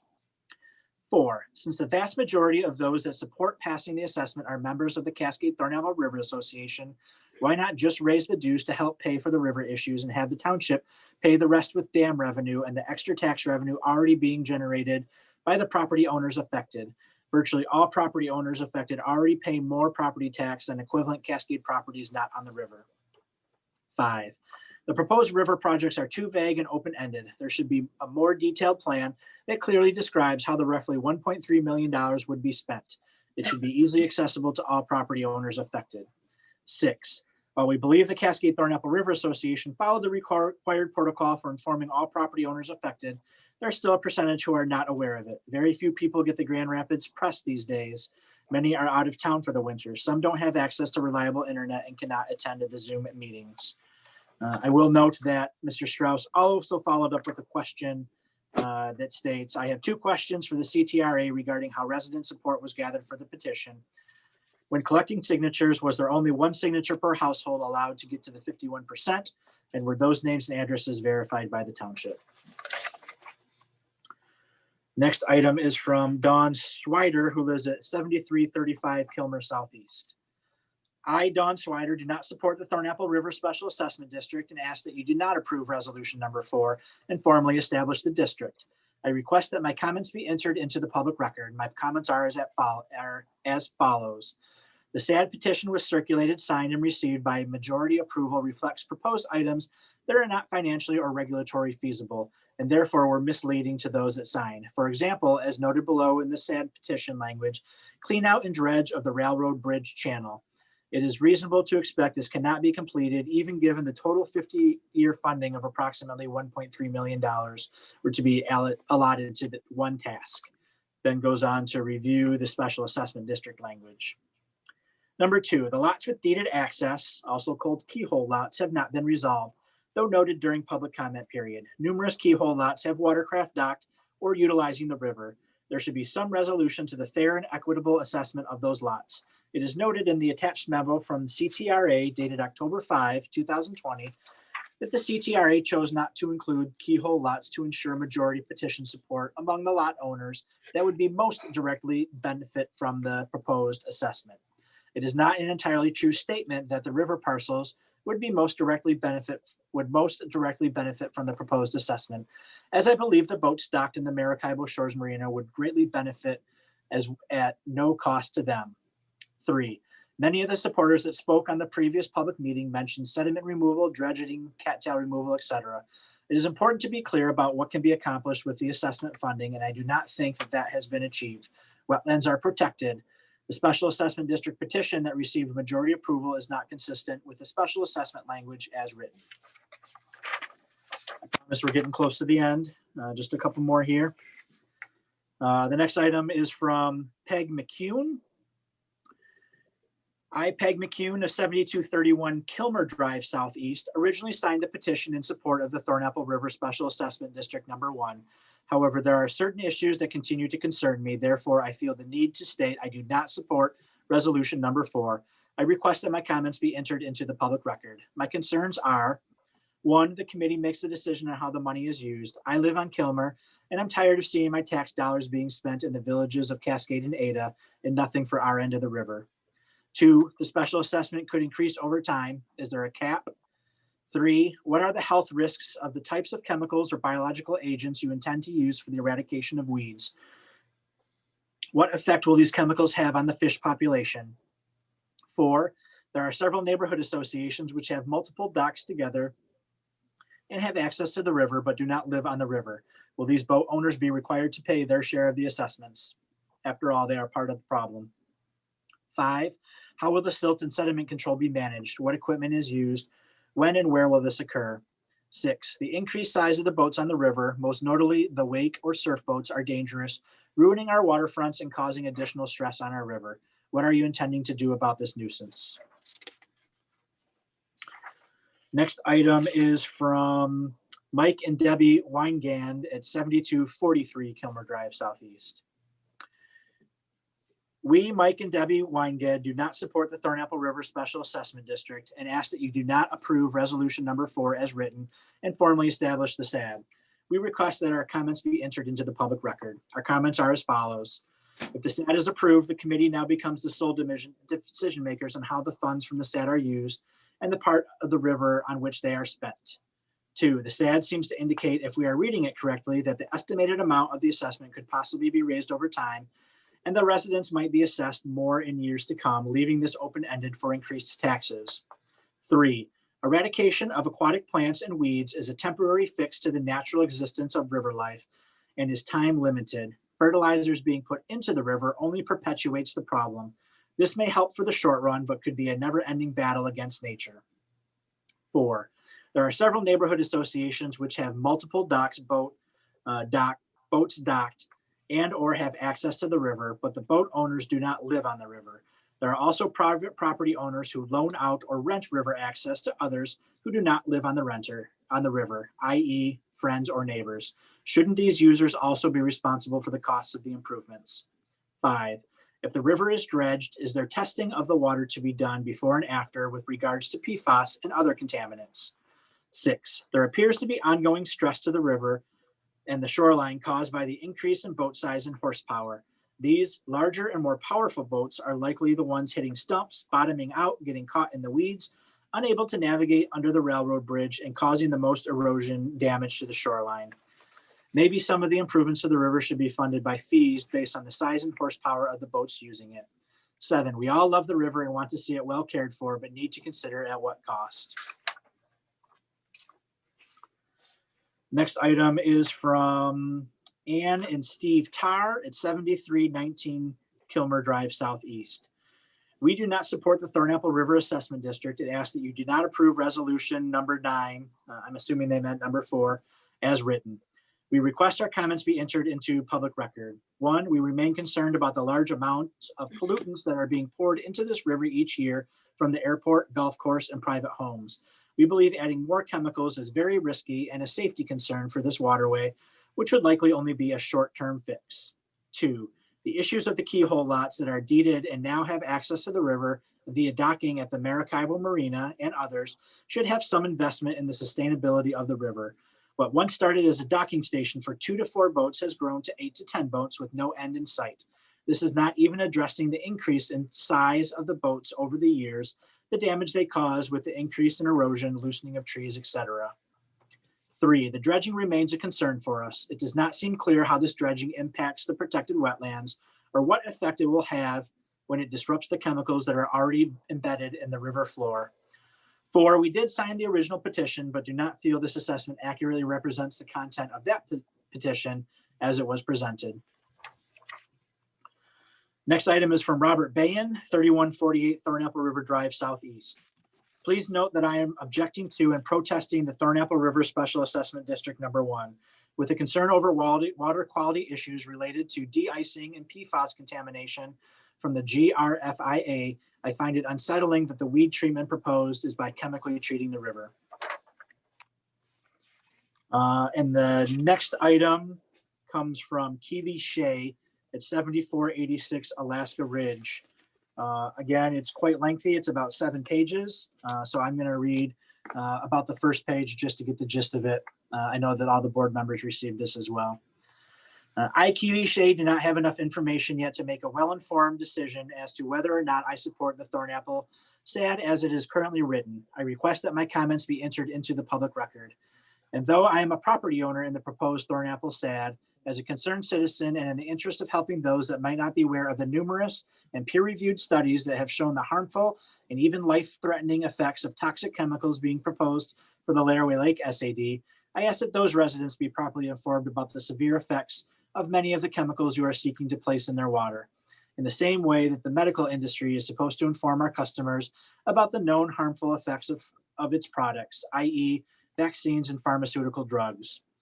Because I wasn't aware of the special assessment until a few weeks ago, I have several questions that it seems Manager Swayze and the Township Board should already have the answers to, as some of the board members and special interest groups are pushing for a vote on this tonight.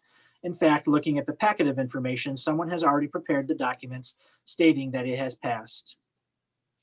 While I trust that everyone will ultimately make an informed decision that puts the well-being of our children, residents, wildlife, plant life, and the health of the water itself above any and all financial and special interests, including those that stand to profit financially from the proposed 1.3 million in charges to our resident, there are far too many unanswered and even unasked questions for any decision to be made yet.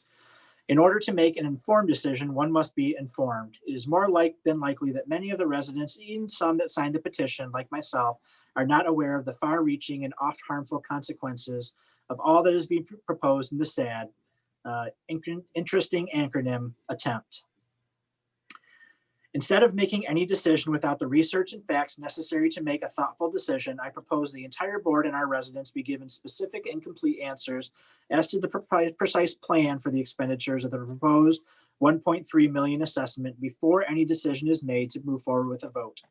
In fact, this seems to be common sense, and as a voter, taxpayer, and 15-year Cascade Township resident, I wish that the very board that has been elected to advocate for the well-being of our residents, the land we are blessed to live on, and the nature that we are blessed to live amidst would have realized this quite some time ago, instead of allowing this attempt to get to this point without asking for and receiving answers to these very important questions.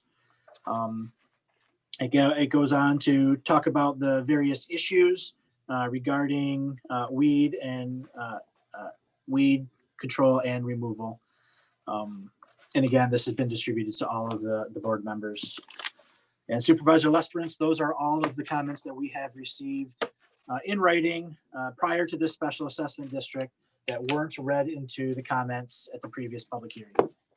Thank you. Assistant Manager Fast, do we have any public comment? We do. The first hand is from Mr. Clapp. Welcome, Mr. Clapp. Please proceed.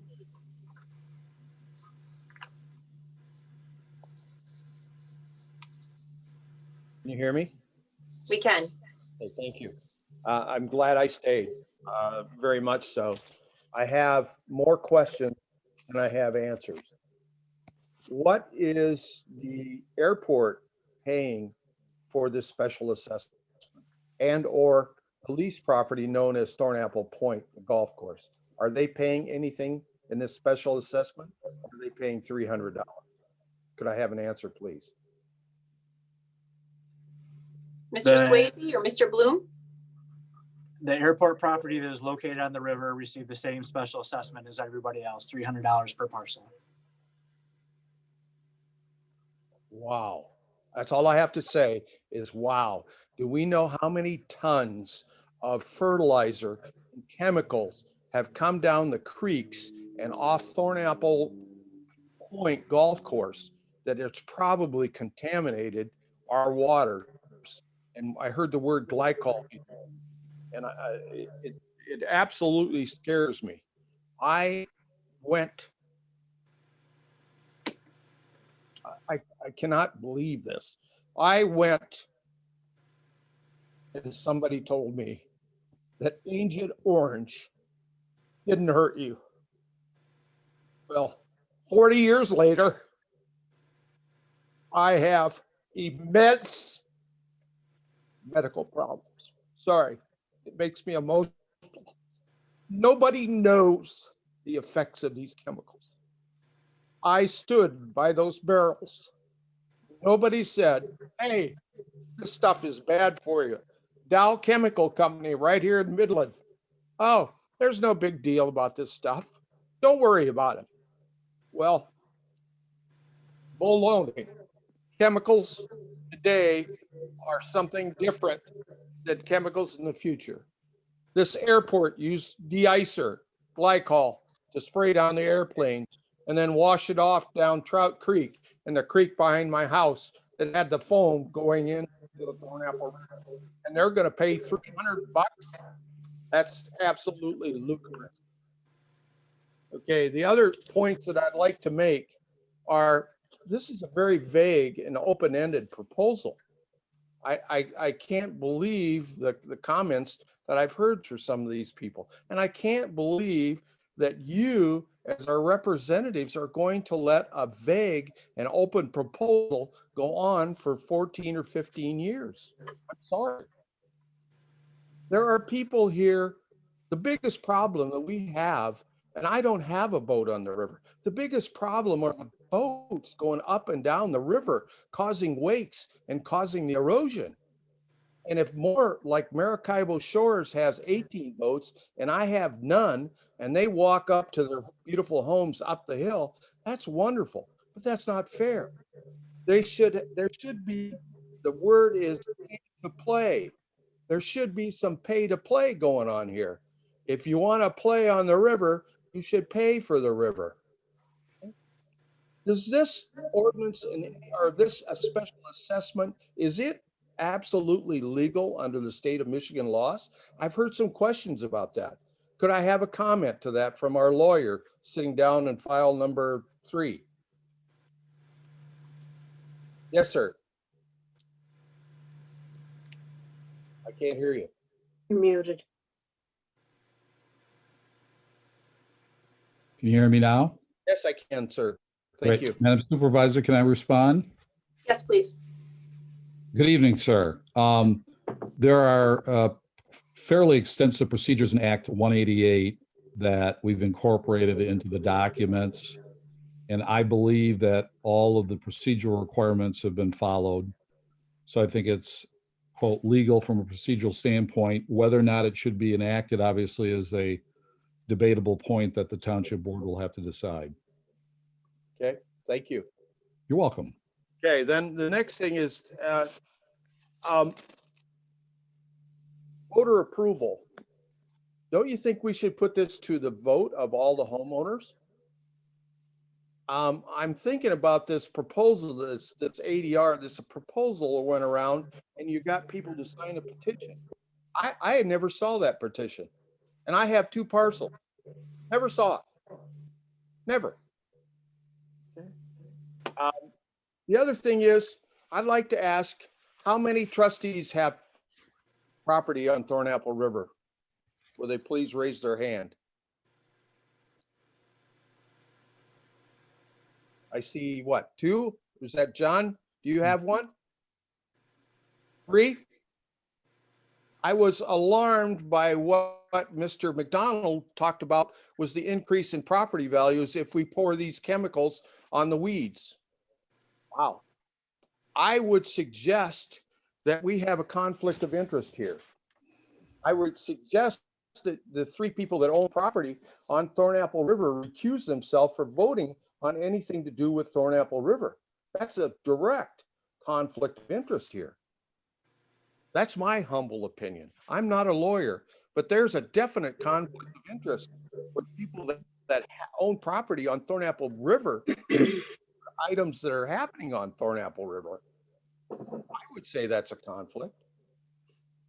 Any comment?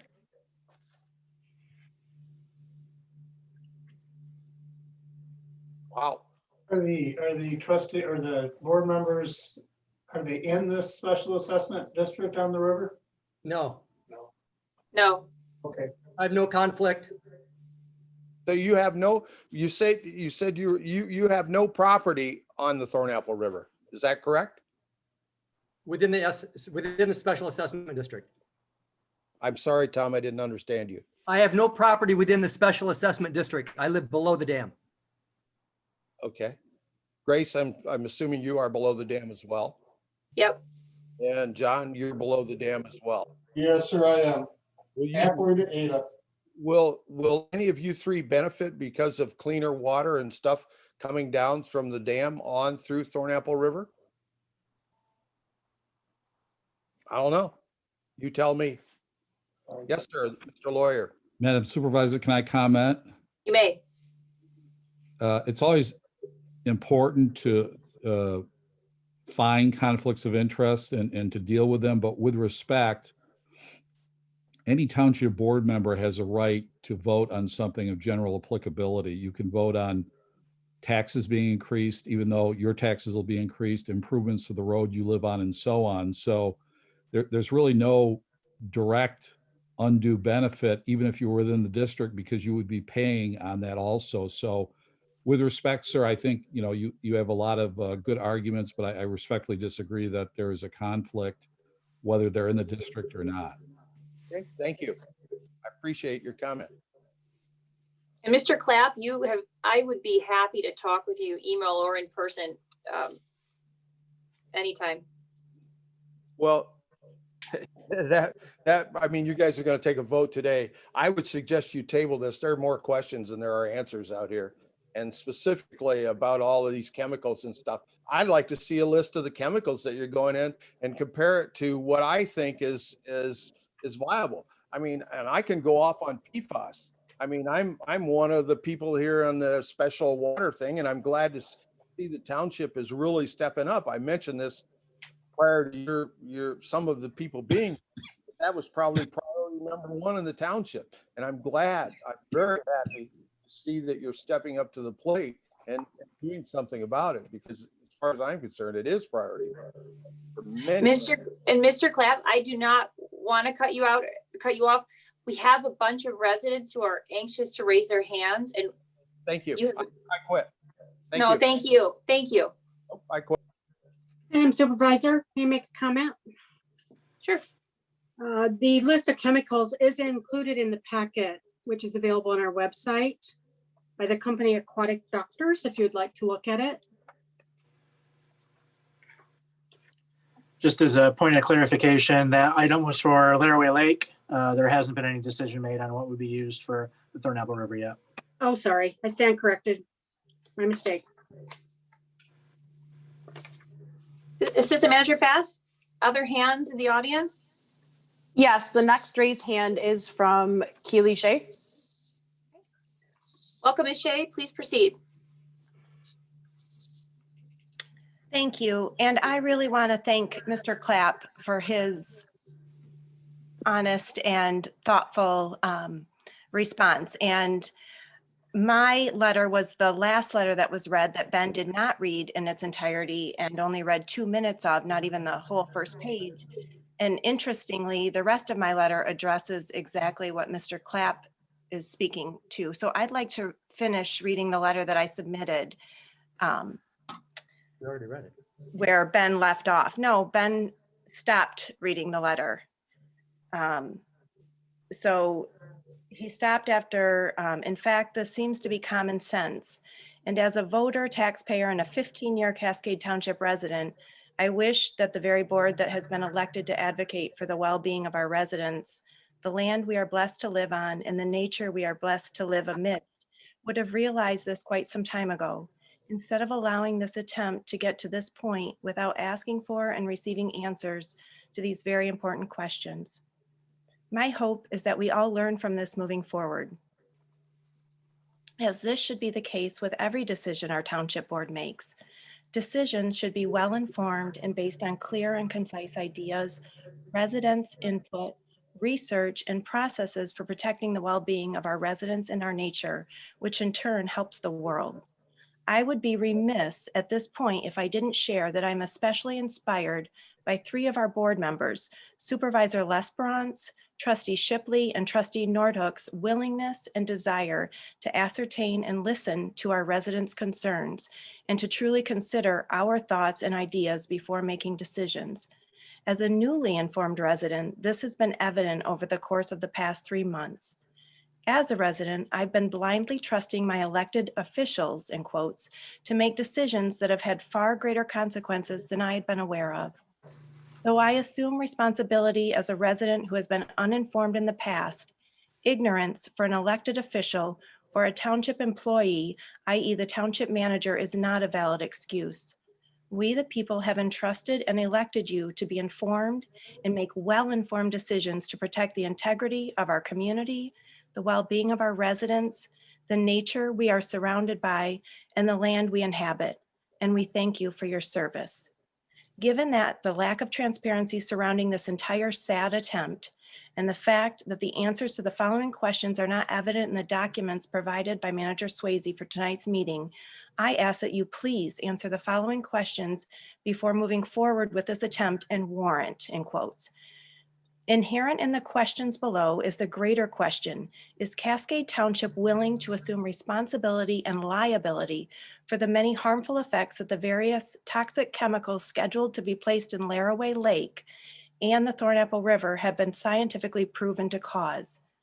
Though there is almost an endless list of peer-reviewed scientific studies, and we've just had actually a personal acknowledgement of that tonight, including many at the CDC, I will include a sampling for your review.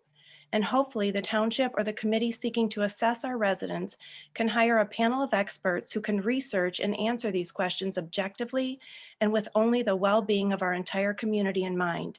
Number one, what does the proposed weed control and removal treatment plan include?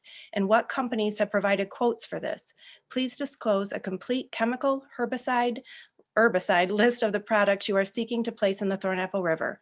Has a company already been selected to do this? Number two, how are the remaining funds of the $1.3 million assessment after those that are spent on weed control allocated, and to whom will these funds be paid for services?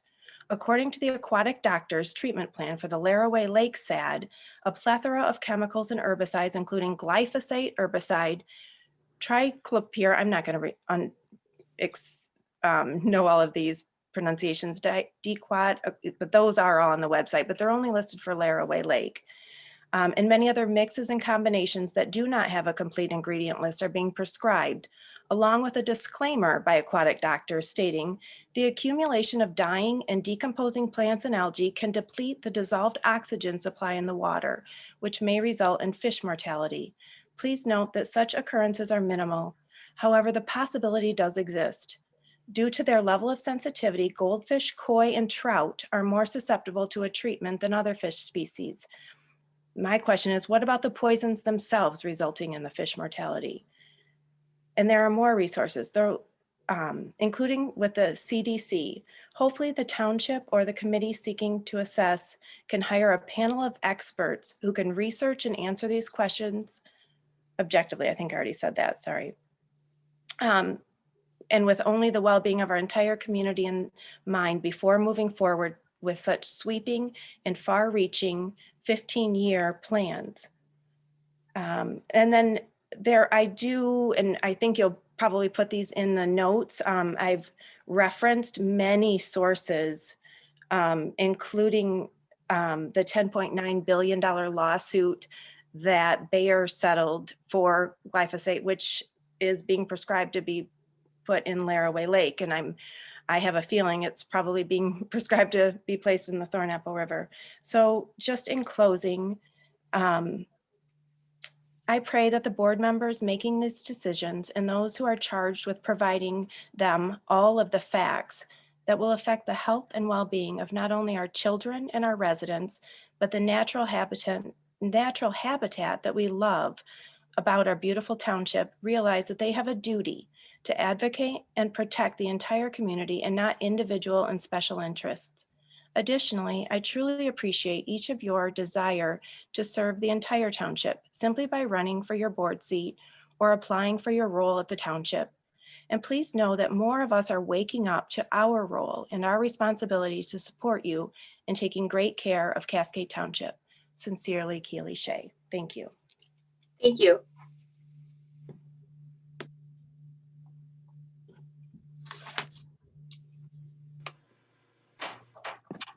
Okay. The next resident is Laurie Gottlieb. Welcome, Ms. Gottlieb. Please proceed. Welcome. Thank you so much for having me back again. I was at the last meeting and I voiced my concern and I was very uninformed. So I took all the brochures and all the letters of people who were in favor and were against it, and I did tons of research. I spent hours looking over the rolls and the petitions. And really, I think the thing that's most unsettling is it's a private association that worked with our current the township's current legal counsel to select a small parcel or number of lots that they could easily get over 55% yes on. When I looked at that and I had the stats, and I'm sorry, Ben, that it went on so long, and I don't blame you for not wanting to read it, but I hope all the board will read this. 122 of the 169 signatures were in 2016. That's 72%, 4 to 5 years old. Those people signed that. And I found some people who have passed away. So how many others still are in favor of that with the financial hardship of a pandemic going on? How many have moved? The 169 signatures, 37, only 22 were notarized. Only 22 were notarized. All the other pages were just blank. They were not notarized. Again, a lot of people have pointed out that Thornapple Point Golf Course, that has 7,000 square river frontage, yet they only have one parcel of land listed on the petition. Only one listed on that. But they have 7,000 feet of, and they're the ones who are dumping the chemicals and the fertilizer, and that's where all the weeds are. And that's just, you know, I get it that you want everyone to, but it's a public river. Even people who were for it questioned why. Why haven't we gone and tried to use other resources before? The DEQ, the EPA, the FAA, the township, the county, the state. Why haven't we used them to help manage the weed control? I think Mr. Clapp mentioned that it's when you're living on a bio, you expect weeds. Biggest thing, the biggest harm to our river that I see are, again, the size of the motorcraft. We have lake-size boats in a river. Where I live, it's super high up, and it's not even 75, it's not even probably 50 yards, maybe 75 yards across in width. And we have, and you're supposed to say 30 feet away from the docks. That leaves such a narrow margin of waterway for boats to go back and forth. And we have wakeboarders, we have tubers, we have skiers. And less weeds will increase more boat traffic, which will increase more erosion of the land, more silt. It will be a never-ending problem. And I agree with Ms. Shea. I think the chemicals are a no-no. I had the little pun, remember Roundup was okay, and it's not. Look what Rockford's dealing with, Wolverine, all the dumping sites of their chemicals. Yes, they say it's safe, but it's not, you know, and it's nature. I just think this has been rushed through. This was CTRA's pet project. They made sure they had 150. In fact, they even mentioned on their website that they had 149 people who paid out of 400 members. And they were cleaning up those weeds with their dues, and it was only 5,000. So why do we need an increase of 90,000 a year to clean up weeds in a certain area where we know and we can assume why it's growing there with all the fertilizer being dumped? So thank you. I know I get passionate too about this, but I think it's going way too fast. I don't think it was communicated. You get so many, I think, Tom, I know you mentioned that there's 5-to-1 ratio in support. That's because the association did a really good job of telling their people to send letters. They gave them form letters. They told them when to send it, who to send it to. It was a concentrated effort to get this passed. And it wasn't communicated. I've lived on the river 15 years. I've been a Cascade resident for 30. You know, it's just, it wasn't communicated. And I thank God for the new members on this board, because you listened to us. And us voters, Ms. Shea was right again. We paid attention, and this time we voted because we wanted transparency and we wanted our voices heard. So thank you very much. Thank you, Ms. Gottlieb. Okay. The next resident is the caller with the telephone number 2643. Welcome, please proceed.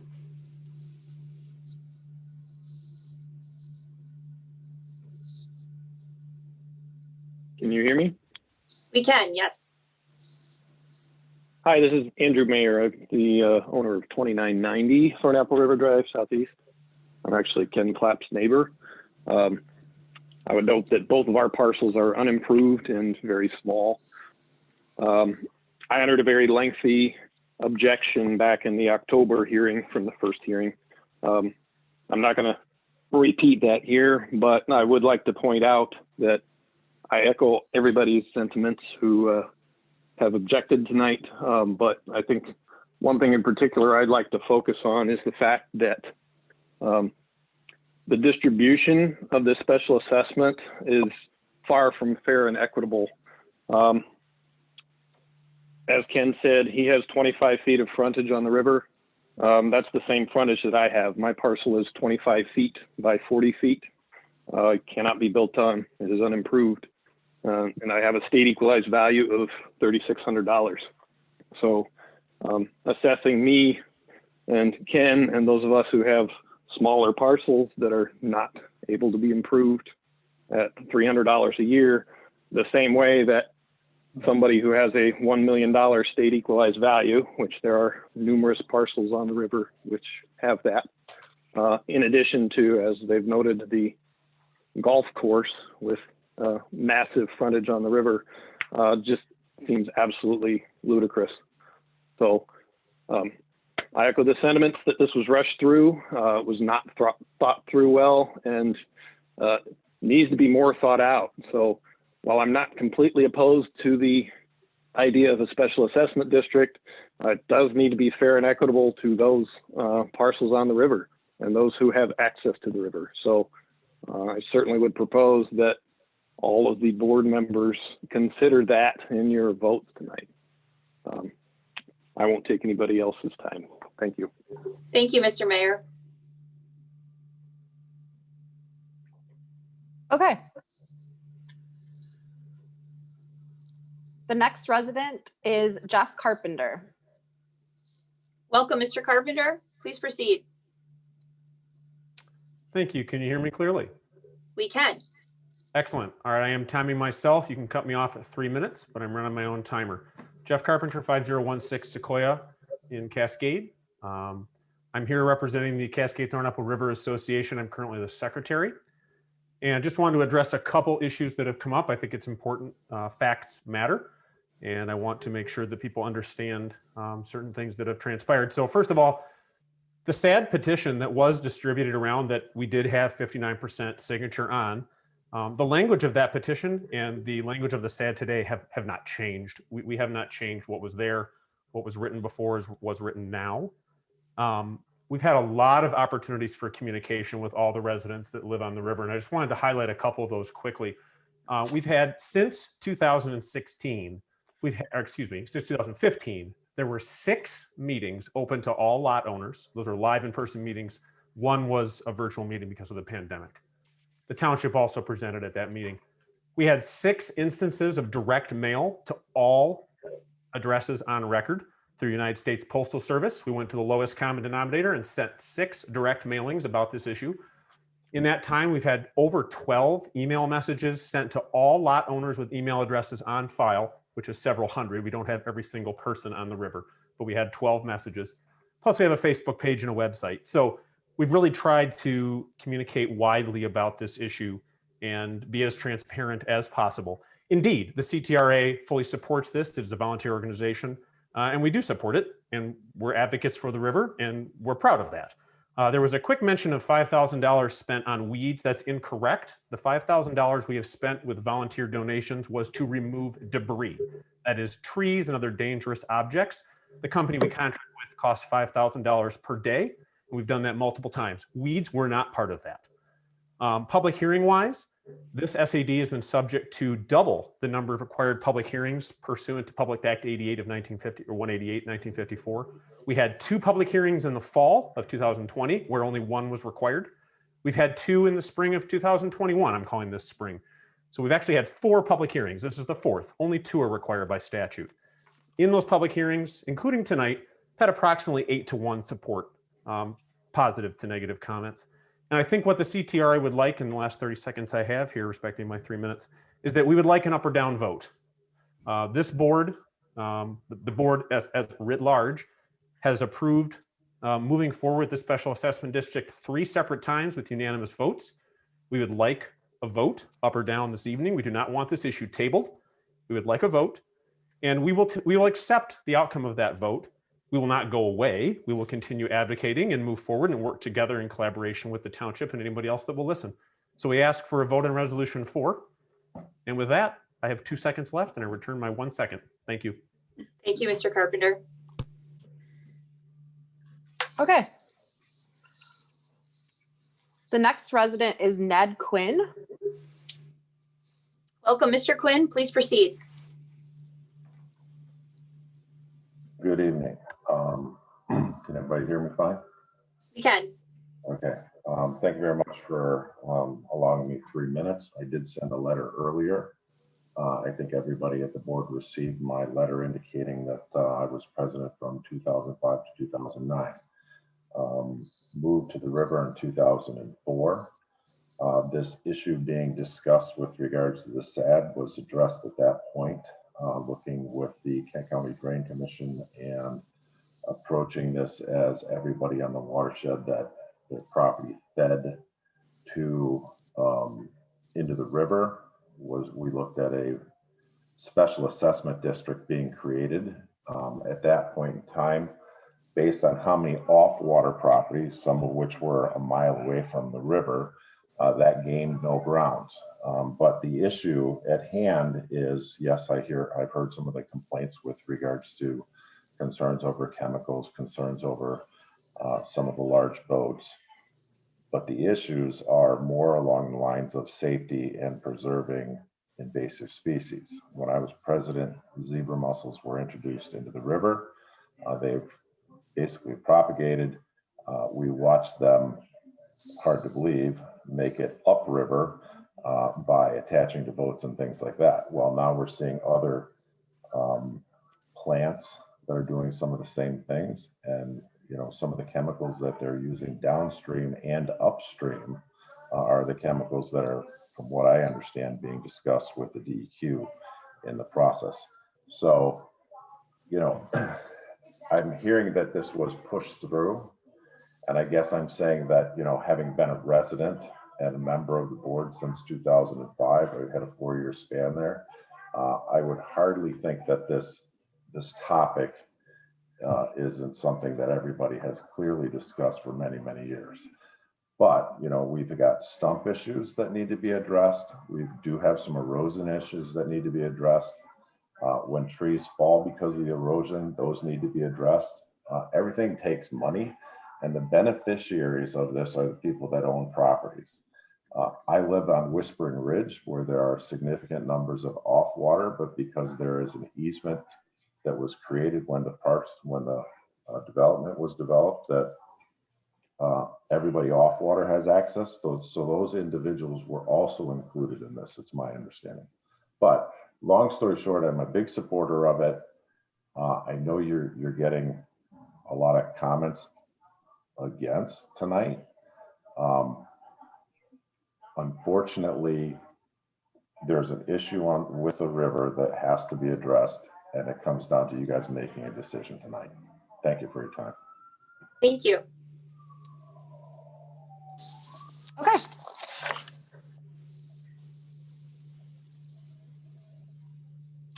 Next is Christopher Vanderweed. Vanderweed? Vanderweel? Maybe. Yeah, yes, Vanderweel. Actually, my name is John. I'm using one of my kids' computers. I thank you for listening to my comment. I've been using the river for years, and I actually have a purchase agreement for two parcels. I've seen what the explosion of invasive weeds have done, and I'm in full support of the SAD. Thank you. Thank you. Okay. Next is Jim Van Hoven. Welcome, Mr. Van Hoven. Please proceed. Can you hear me? We can. Awesome. Thank you very much. I do want to appreciate everyone's time tonight, both on the board and all the river owners, lot owners. This has taken a lot of time and a lot of effort on everyone's part, so I do appreciate the time that we're spending on it. A couple points of clarification I guess I want to make is I've heard a lot of references to airport, to golf course, and their contributions to some of the river issues, which I'm sure in some part is true when you get to the de-icers and stuff.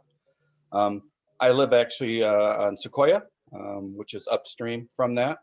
And if you've ever tried to kayak now from 68th Street down to our house, the amount of weeds you have to go through is unfreaking real. There are a couple spots down by Kilmer where it is difficult to even move a kayak at times because of the amount of weeds that have grown up there. So yes, I'm sure the airport and the golf course are contributing some issues.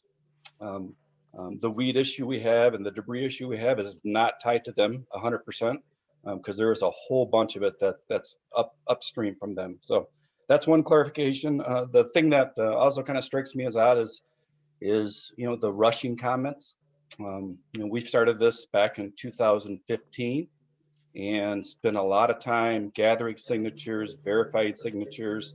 The week before we submitted the signatures, I am on the board to be transparent. The week before we submitted signatures, we sat at my dining room table for a few hours, several hours, I don't know how many, and went through every signature, every lot, every parcel, every address to make sure there were valid signatures. We are humans. Did we miss one or two? We might have. But we spent a tremendous amount of time in the weeks or two before submittal to validate all names, all addresses, all signatures were correct and valid. People who have moved, people who have passed on, etc. So we spent a lot of time on that. And lastly, the proposal itself, like Jeff Carpenter had mentioned, the proposal has been the same from day one, and it was built with the intent of doing the best thing for the river.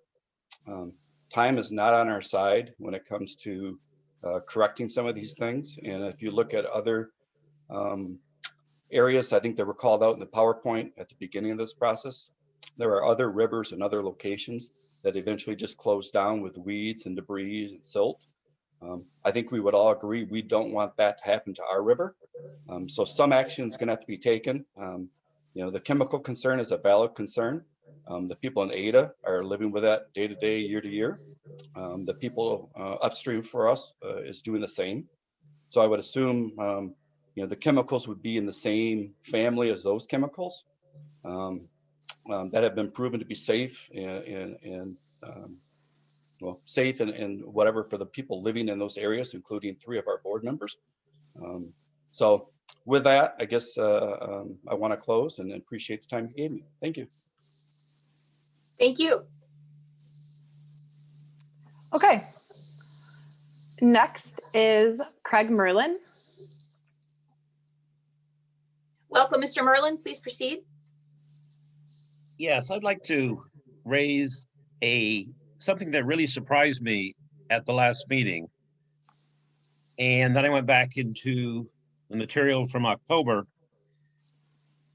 I was very surprised to find that our special counsel represented the River Owners Association before representing us. And that was made clear at the last public hearing.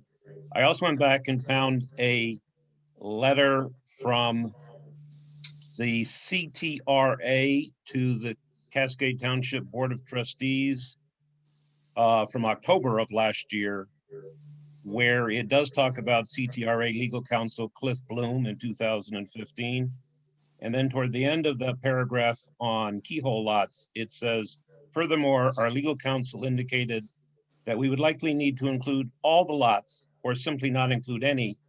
And we chose the latter to ensure majority petition support among the lot owners that would most directly benefit from the proposed assessment. That leads me to question whether when the proposal came to the board or came to the township, was it already this proposal with it done by a parcel basis? And was that prepared by Mr. Bloom as counsel for the association?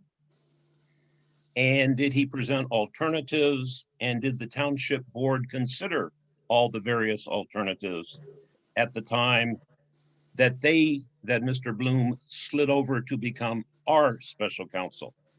That seems like a conflict of interest that should have been, hopefully the board was aware of that. But if in fact it was an already pre-prepared proposal with it by parcel rather than by river frontage, I then question why in the October resolution, when suggesting resident support, that resolution recited that the board had not received from the record owners of land constituting more than 20% of the total land area in the tentatively designated special assessment district. So in determining who was opposed, they looked at total land area. In finding, to try to get the best way to get majority support, apparently, they were advised by Mr. Bloom to go parcel by parcel. That just strikes me as a hard way to get to fair and judicious finding that the board made. And it leads to the question of, is there really a consensus? I don't live on the river, but I've heard so many comments for and against, some of those dating back 5 and 6 years. I couldn't tell you whether there's a consensus on this issue. Thank you, Mr. Merlin. Madam Supervisor, may I respond to that? Please. Yes. Thank you, Mr. Merlin, for your questions. I did some very general legal work for the Lake Association at least 6 years ago. It might have been 7 years ago, on some very general questions early on. I have not represented them since then. I did disclose that to township officials when I was first contacted to be special legal counsel for the township almost a year ago. And in fact, I have advised lake associations and townships all over the state about special assessment districts. The overwhelming majority of townships that do these do not include the easement access sites for a variety of different reasons, which I can get into if the township board members are concerned about that. So I did give legal advice way back. I'm not aware of the letter you mentioned from last October. So yeah. It absolutely is a legitimate issue as to whether or not to include access lots. The problem is, once you go down that road, pardon the pun, it exponentially complicates matters because there are different types of accesses. You know, there are road ends, there are easements, there are joint properties, and so on. And you also have to decide on a lower assessment for the back lots or the accesses. So it's what you say is absolutely legitimate about whether or not they should be included. In general, they're not, and that's a judgment call. And my question in response is, when it came to the township, was this proposal already locked into doing it on a per parcel basis? Now, when you say per parcel basis, do you mean not including easements, or do you mean as opposed to doing it on a frontage foot? Right, as opposed to doing it on a frontage foot. Yeah, in essence, the 24 foot versus the 500 foot. I had those discussions again early on with township officials.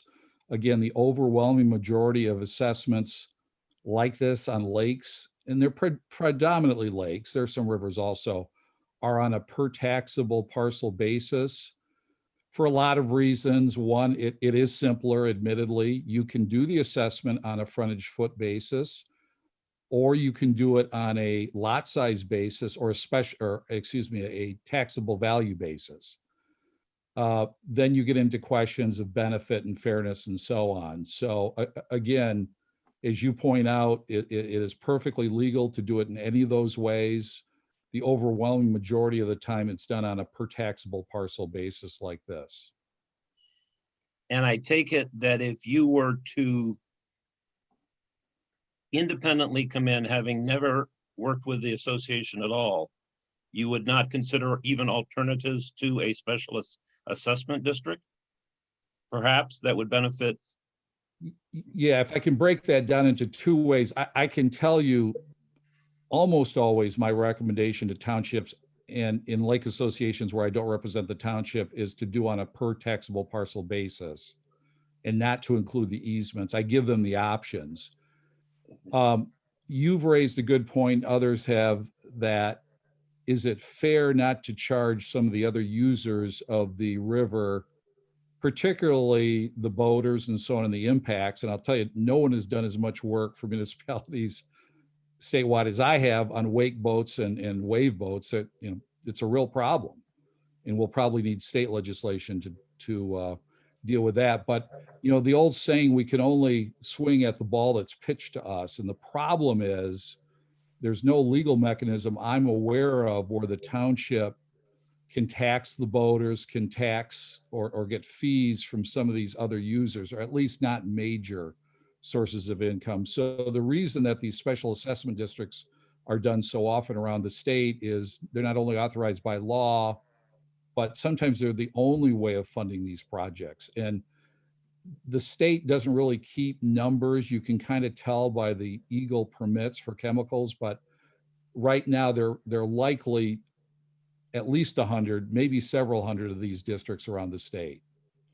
So I wish municipalities could reach out and get other revenues in other ways from boaters and users, but legally they probably can't. And so the special assessment is the most common way of doing it.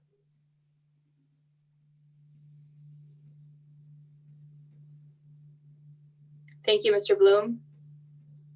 Thank you, Madam Supervisor. Okay. Next, we have Christine White. Welcome, Ms. White. Please proceed. I wanted to comment on the groundwater PFAS issue. Is this the appropriate time? Sure, go ahead. So I am relieved to hear that it has made the capital plan for the upcoming number of years. And I am also encouraged to hear that it's been determined as essential. I would also hope that it's been placed in the first year capital improvements budget. I'm one of the neighbors in the area that's heavily affected by this issue. Some almost 200 families are engaged in this conversation now, and 160 or 170 are impacted directly.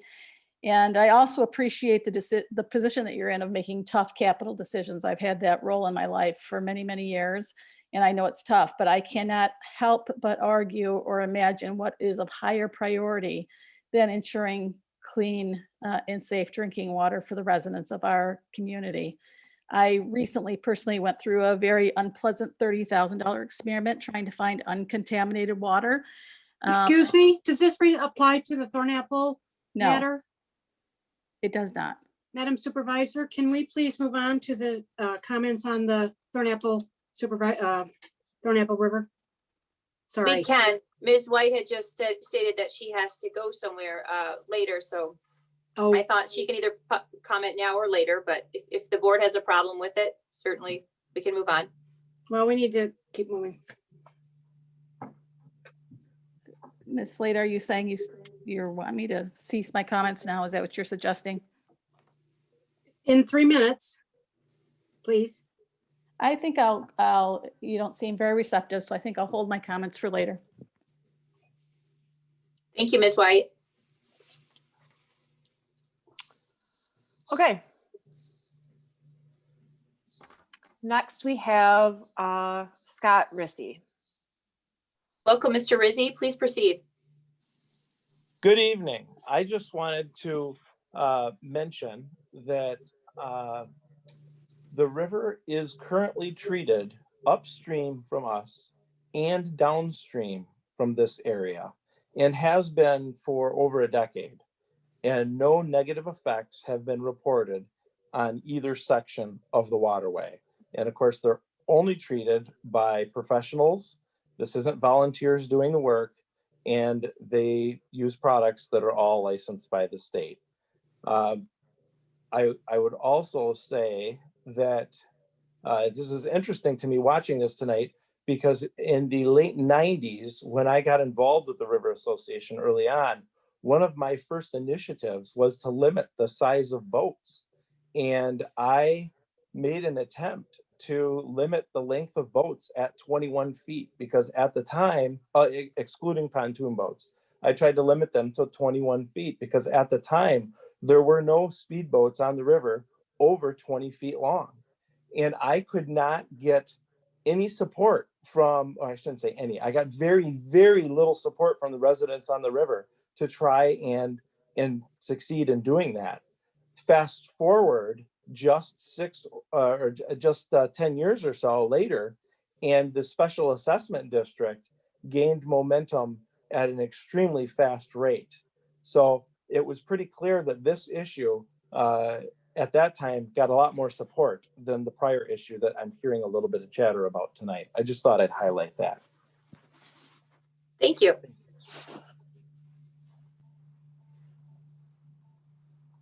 Okay. The next resident is Paul Strauss. Welcome, Mr. Strauss. Please proceed. Okay, can you hear me? We can. Okay, first of all, and maybe it was answered earlier and I just missed it, but I don't believe the board ever answered my question on if multiple people from a single parcel were counted on that petition to reach the 51%. And if those names and addresses, I would imagine they were verified or we wouldn't be anywhere near this point. Were multiple people from a household counted toward the 50%, 51%? Andrew Swayze, or it was someone... there was some parcels that had 2 signatures, but the count was on a parcel by parcel basis, not a signature per signature basis. Okay. Did the 2 signatures count, Manager Swayze, as 2 or 1?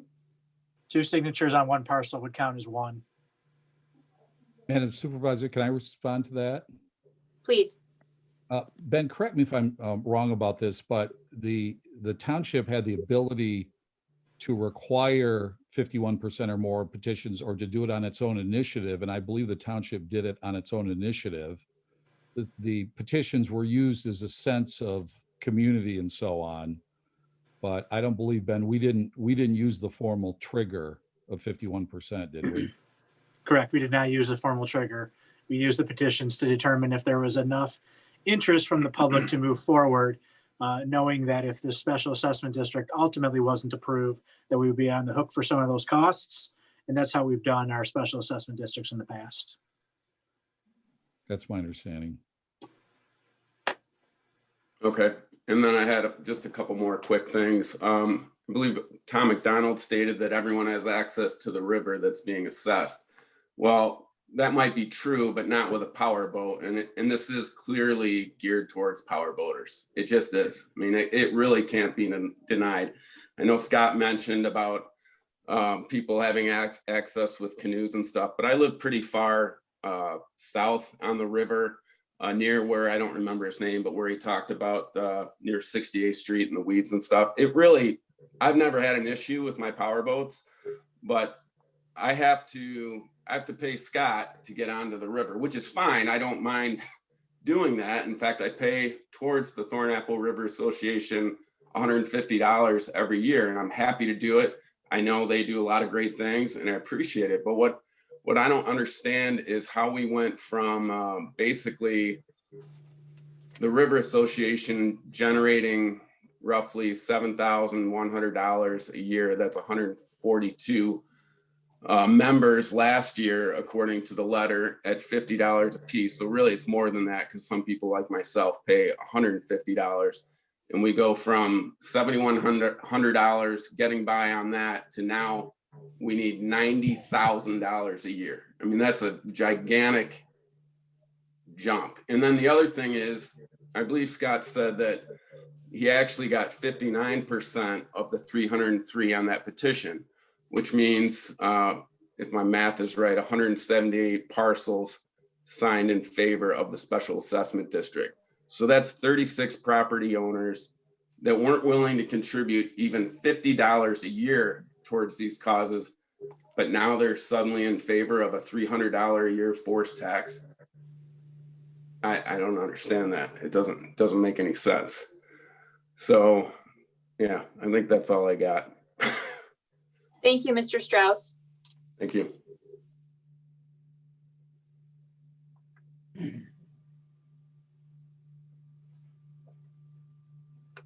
Okay.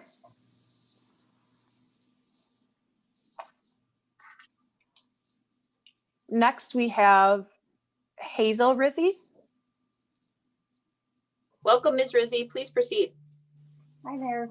I'd like to address the discrepancy that Paul was asking about. The $7,000, we didn't do any weed control. And to hit the few spots that have the milfoil, you know, we got a quote on that, and that was the 70 grand or whatnot. That's where the $90,000 number comes in. It's very expensive to do that. And I know I have friends and family that live along the Sequoia and the Kilmer streets. And in August, we sometimes hesitate to go down there because the weeds are so strong, tall and thick. And we have friends that have weeds in front of their house. We can't swim in front of their house after July because so many weeds have grown in the past few years. So I just wanted to address those couple issues. Thank you. Thank you. Okay. The next resident is John Meyer. Welcome, Mr. Meyer. Please proceed. Okay. Can you hear me? We can. Okay. Good evening. Thanks for still being there. We haven't all dozed off. Just a couple of things. I was one of the individuals that collected signatures along the river. It was in a stretch from probably the highway bridge down to the bayou on Goodwood. I would say most of the people that I approached, I hit just about every house in that stretch, seemed to be in favor and did sign the petition. I've lived on the river for over 20 years. In that time, I addressed this in a letter the other day that I sent to you in the first meeting. I've seen any number of those bayous fill in. It's not just about the weeds, it's about the bayous filling in, it's about the weeds, it's about the erosion. The river needs help, and we need to do something, and this is a good step in the right direction. Thank you. Thank you. Okay. The next resident is Mr. Clapp, who I believe has spoken. Supervisor Lesperance. Yes, I have. Thank you. Thank you, Mr. Clapp. Please proceed.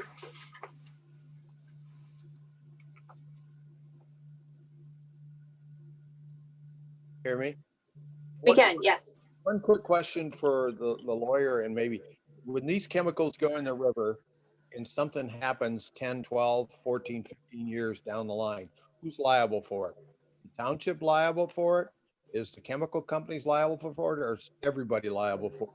Are the river associations, are our special assessments liable for it? That's my question.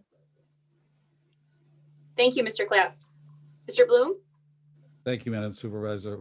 While I'm not a personal injury attorney and I don't play one on TV, but just several things. The township generally has governmental immunity, although it doesn't cover everything. And one of the things that will be important for the township, if this district does go through, or at least for the Laraway Lake District, is to make sure that the company that does the aquatic weed treatments has not only liability insurance in case someone's injured by their boat, but also environmental insurance. That would be important.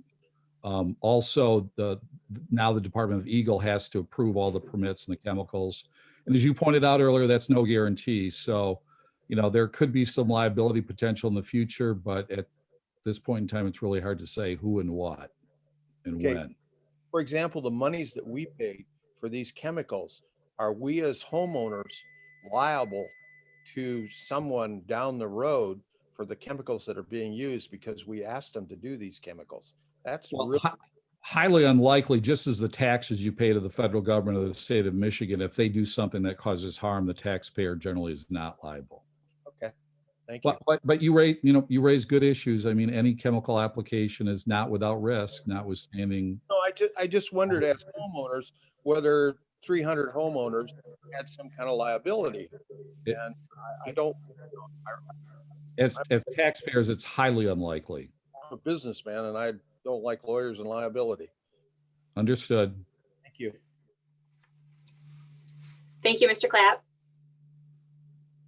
Okay, the next resident has also already spoken, Madam Supervisor, which is Jim Van Hoven.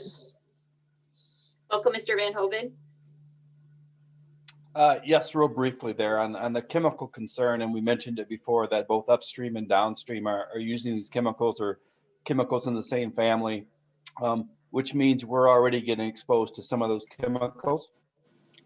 So as they treat upstream from us and you're in the water, you're getting those chemicals flowing through the river. So it's not like we're totally outside of exposure from those chemicals today. Thank you. Okay. The next comment comes from Mrs. Shea, who has also commented. Welcome, Ms. Shea. Please proceed. Thank you. So just listening to all of this, I hear everybody talking about the chemicals, and I want to know if anyone who's speaking about the chemicals is an expert in the chemicals. Tom McDonald explained that there was nothing to worry about, and I guess I'm curious, Tom, what your background is in chemical. I did not say there's nothing to worry about, so please don't put words in my mouth. What I said is that we have hired professional organizations who, as Mr. Bloom pointed out, are certified by the state and have liability insurance and know these chemicals better than anyone. Are you talking about? Does that mean they're perfectly fine? No, I don't know, but I've trusted them. I've seen them operate for over 10 years in multiple bodies of water. And if I'm going to trust anybody, it would be these professionals. And at this point, no decisions are being made about if chemicals will be used or not. That will be up to the ad hoc committee that hasn't been established yet. So I just want to make sure, Ms. Shea, I don't like chemicals myself, but I look at the alternative of what's happening to our bodies of water, especially with milfoil, and it's disastrous. Disastrous. I think that you are really encouraging fear instead of looking at the scientific facts. So I would just ask all of you, this isn't about liability as much as it is, how do you have the right to make this decision that affects our children and and everything that surrounds us without consulting? And I'm not talking about the people that are being paid to put the chemicals in the water that I think you're referring to, Mr. McDonald.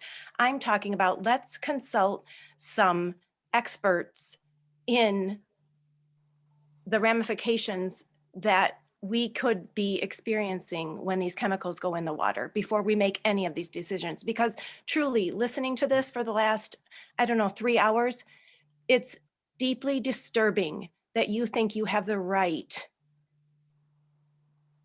to order this for our entire community. Thank you. Thank you.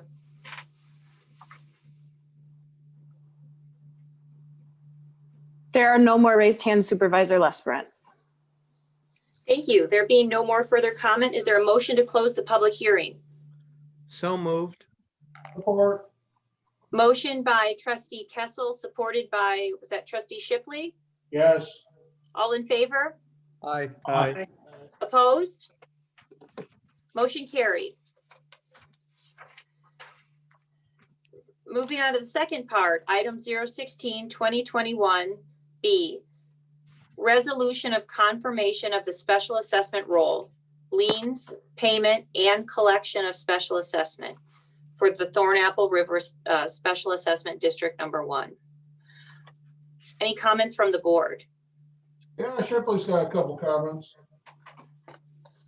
First of all, as a taxpayer, I want to make sure that it's fair and equitable payment by the users, including those back lot users.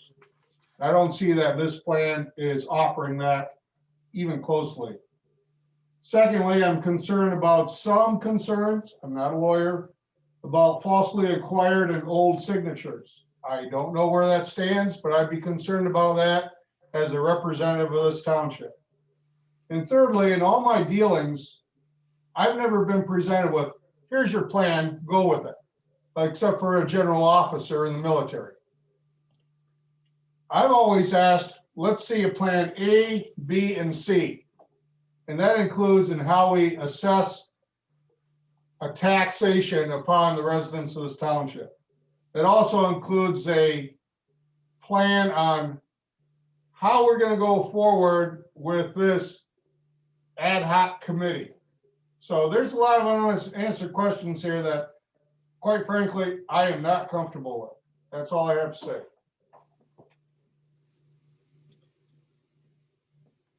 I'd just like to add a couple of things, Madam Supervisor. I think everybody has made excellent points. Mr. Clapp's side, Mr. Carpenter's side, and everything in between. There is no perfect solution, unfortunately, but some decisions I believe are better than others. We don't know the details of the chemical treatments yet, if that would even be part of the solution. But those that have been used to date for over a decade have been safe and effective, and we know that for sure. We know that they are approved by experts, by the scientists at Michigan State University, like we've seen presented, and the organizations that, or the companies that apply these are certified by the state of Michigan and by scientists. I think it's also important to keep in point that this has gone on for several years, and especially since September, as Mr. Carpenter pointed out, there's been 4 public hearings. So I think one of the beauties of the plan, John, in this is that ad hoc committee. We're going to give the residents some leverage in the decisions that are made. And I think that's really important. And I just wanted to address one of Mr. Clapp's very important points about the airport. The airport, when they first wanted to take the de-icing fluid and dump it directly into the Thornapple River, myself, Ben, and a lot of people from the township, we attended every meeting with the airport officials and altered that plan. They delayed their plan for 2 years, spent millions of dollars extra to build a special weir system so they didn't directly dump the de-icing fluid and the glycol chemicals into the creek or into the Thornapple River. It went through a filtration system, not perfect, again, not a perfect solution, but much better than what had been initially proposed. So the township took a lot of proactive work to try to prevent that that de-icing fluid from going directly into the Thornapple River. So the township has been very, very proactive. The special assessment district gives a lot of leverage to the residents. And I think it's good that there's an ad hoc committee that's going to be composed of residents. So again, while there is no perfect solution, some are better than others. And I think the special assessment district gives us a plan to move forward and take care of and at least try to mitigate invasive species that are ruining the river and other issues. Now, I totally agree with the size of the boats. We can't deal with that. I totally agree with the golf course probably using fertilizers as our residents. That's a county issue. We should outlaw phosphates in fertilizers, which I believe Ottawa County has done, Muskegon County has done, and Kent County hasn't, because those fertilizers exacerbate the growth of weeds in the river, and that's usually from phosphate-based fertilizers, which people may unknowingly be using in their lawn. So we can't control those things, but there are some things we can control. We can help the situation, and I think this is, and I compliment the River Association and the neighbors who have tried to do something for years, and I hope that we can help them, because I think we're only going to help the entire community. I have a question. Mr. Nordhook, Trustee Yes, Nordhook. I have a few comments here. I'm looking this over, and it's talking about debris removal, safety enhancement, silt control and removal. And even though, you know, we're all in favor of cleaning up the river. I don't think anybody's gonna say they're not. But silt removal, that sounds to me like dredging. We're not gonna be dredging. The township's not gonna be dredging. There's barely enough money in this to even treat weeds at $300 a parcel. I think I'm paying like $360 for 100 feet to have my weeds treated at a lake. So I don't even know how this 300 number even came up. But who does it? They want stumps removed. They want logs removed. Who's the personnel? Who's been trained? Who has the equipment? Who has the boat or a barge or something with a hoist to lift logs or pull stumps or permits? How is all this going to go down? I'm seeing, and then talk about dredging by the railroad bridge. I'll guarantee you're not going to dig around the footings of that railroad bridge. The railroad's not going to let you get anywhere near that with a crane. So how often do we patrol the river for logs? What if a storm comes in? 15 trees fall in the river. Now the special assessment district's going to reach into their budget and clean up all those trees with what? I'm just seeing all kinds of problems here. And it also states right in here that the board deems the special assessment role to be fair, just, and equitable. And there is nothing in here being that way. This assessment could easily go $1,000, $1,200, $1,500, $2,000 the farther in you get to this. And it's for 15 years. Ben, is there an acceleration clause in there? Or I thought this was $300. It's 10% without board approval. But if we have to go more than that, it comes back to the board. Hey, we're $20,000 short. Now we got to vote on it again. This is putting neighbor against neighbor, which is clear. It's almost 50-50, and the township's right in the middle of it. I think there's a better way to do this. And as far as this season goes, there's nothing stopping this association from contracting with PLM down here in 100th and Whitneyville. They can contract that company to come in and say, we want you to treat weeds this summer, and they can all kick in. But this has to be done in a fair and equitable way. And we got to straighten out this is just a runaway program. I'm not in favor of this at all. In fact, I think this is the first time in my entire adult life Rob Bean and I are on the same page. I like it. So even some of the association would say we're not going to use the phosphate fertilizer within 100 feet of the water's edge. Stop feeding the weeds if you don't like them. So I guess that's all I've got to say, but I can't see this in its current form going forward on the river. That's all I have.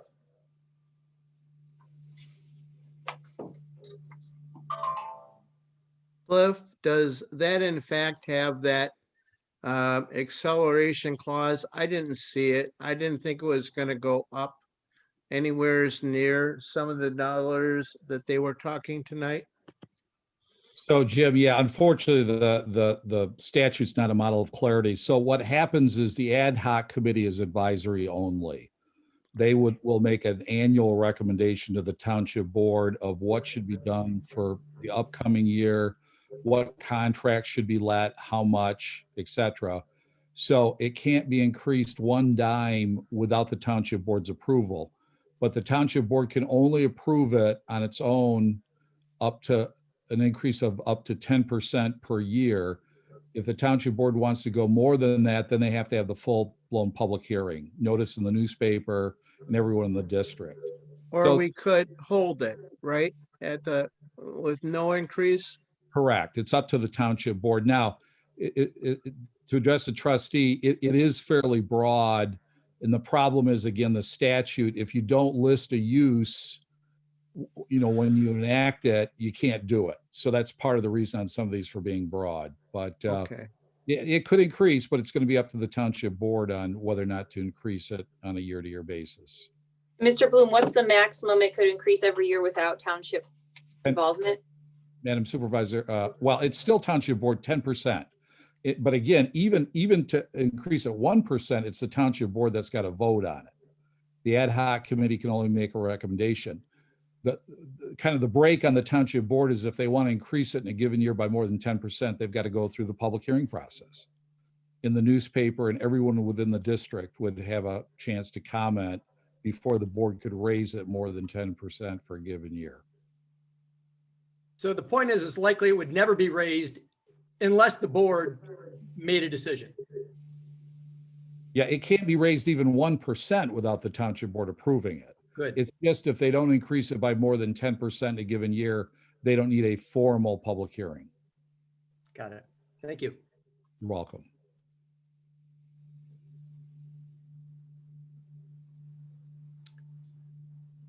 Well, the night's not getting shorter, so with that, let's put a stake in the ground. I make a motion that we approve the resolution as proposed.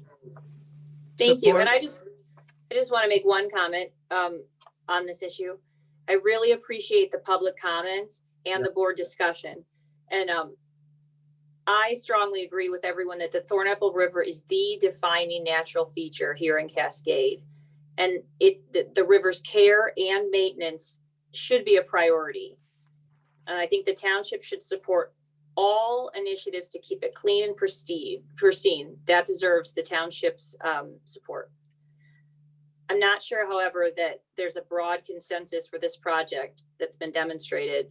I support the broad goals, but I have some reservations regarding the process. So that's a motion by Trustee McDonald. I And a support it. support by Trustee Kessel. Trustee McDonald, just to clarify, can you restate the motion? Motion to approve the resolution of the confirmation of the special assessment role, lien payments and collection of special assessments for the Thornapple River Special Assessment District Number 1. Thank you. Clerk Slater, please call the roll. Trustee McDonald, Yes. trustee Kessel, Yes. treasurer Pierce, Yes. trustee Nordhook, No. trustee Shipley, No. clerk Slater, yes, supervisor Lesbrance, No. Motion carried. Looking at the agenda, Article 11, public comments. Assistant Manager Fast, do we have any votes tonight still? We do. Next is Christine White. Thank you. Ms. White, please proceed.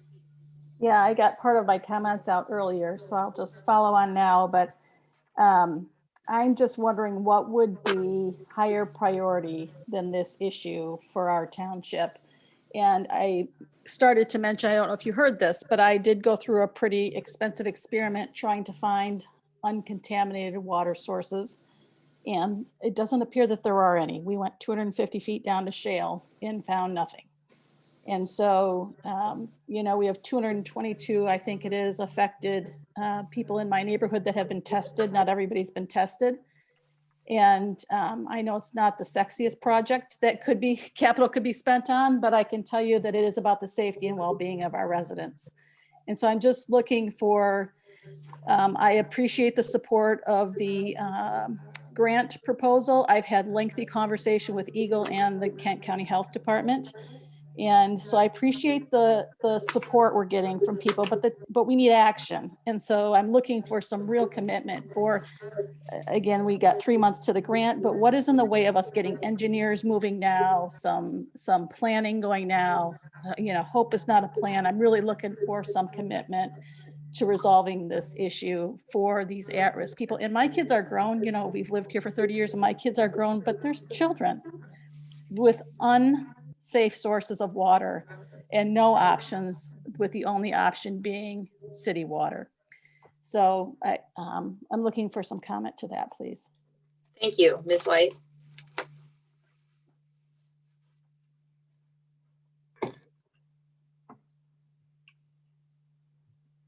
Any board comments in response to Ms. White?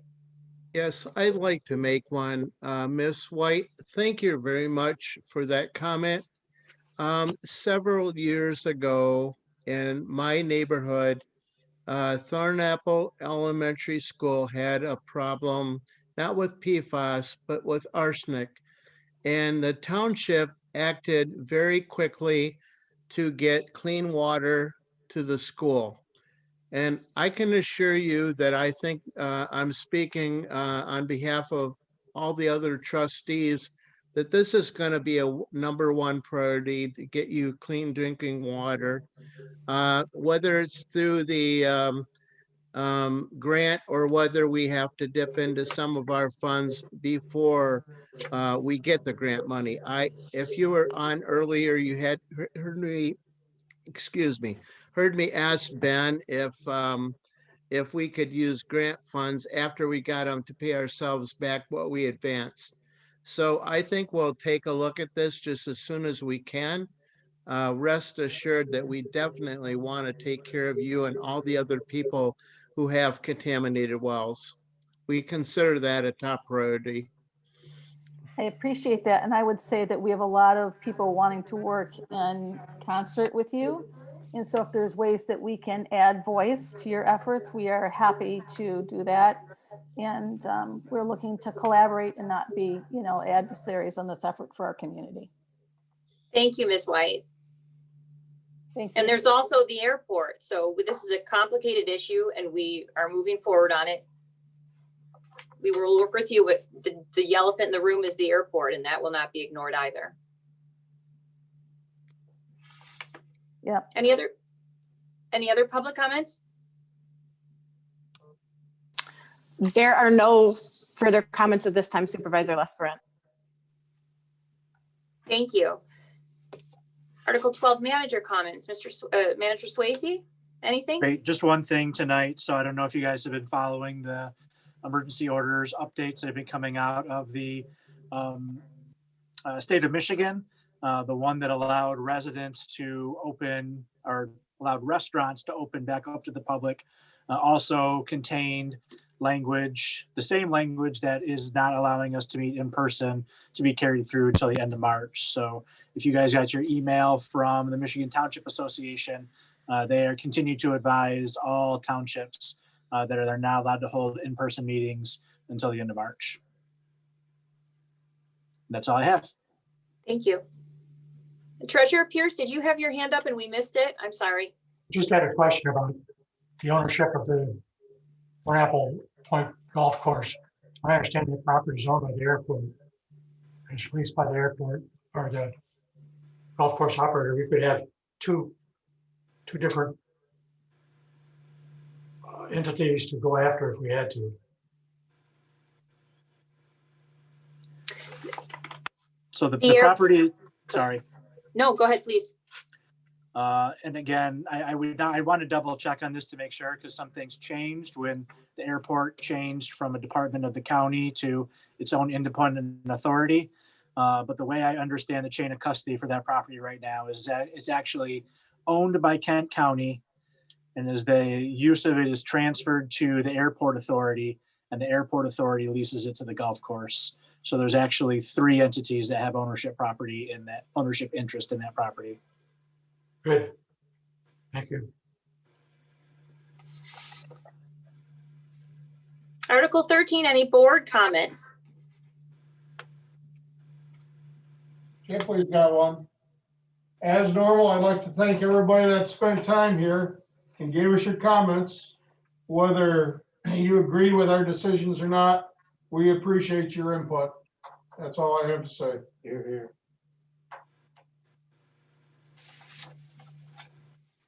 Hearing no more comments, is there a motion regarding Article 14 adjournment? So moved. Support? A second. It's a motion by Trustee McDonald, supported by Clerk Slater to adjourn this evening's meeting. All in favor? Aye. Opposed? Meeting adjourned. Thank you very much for your time.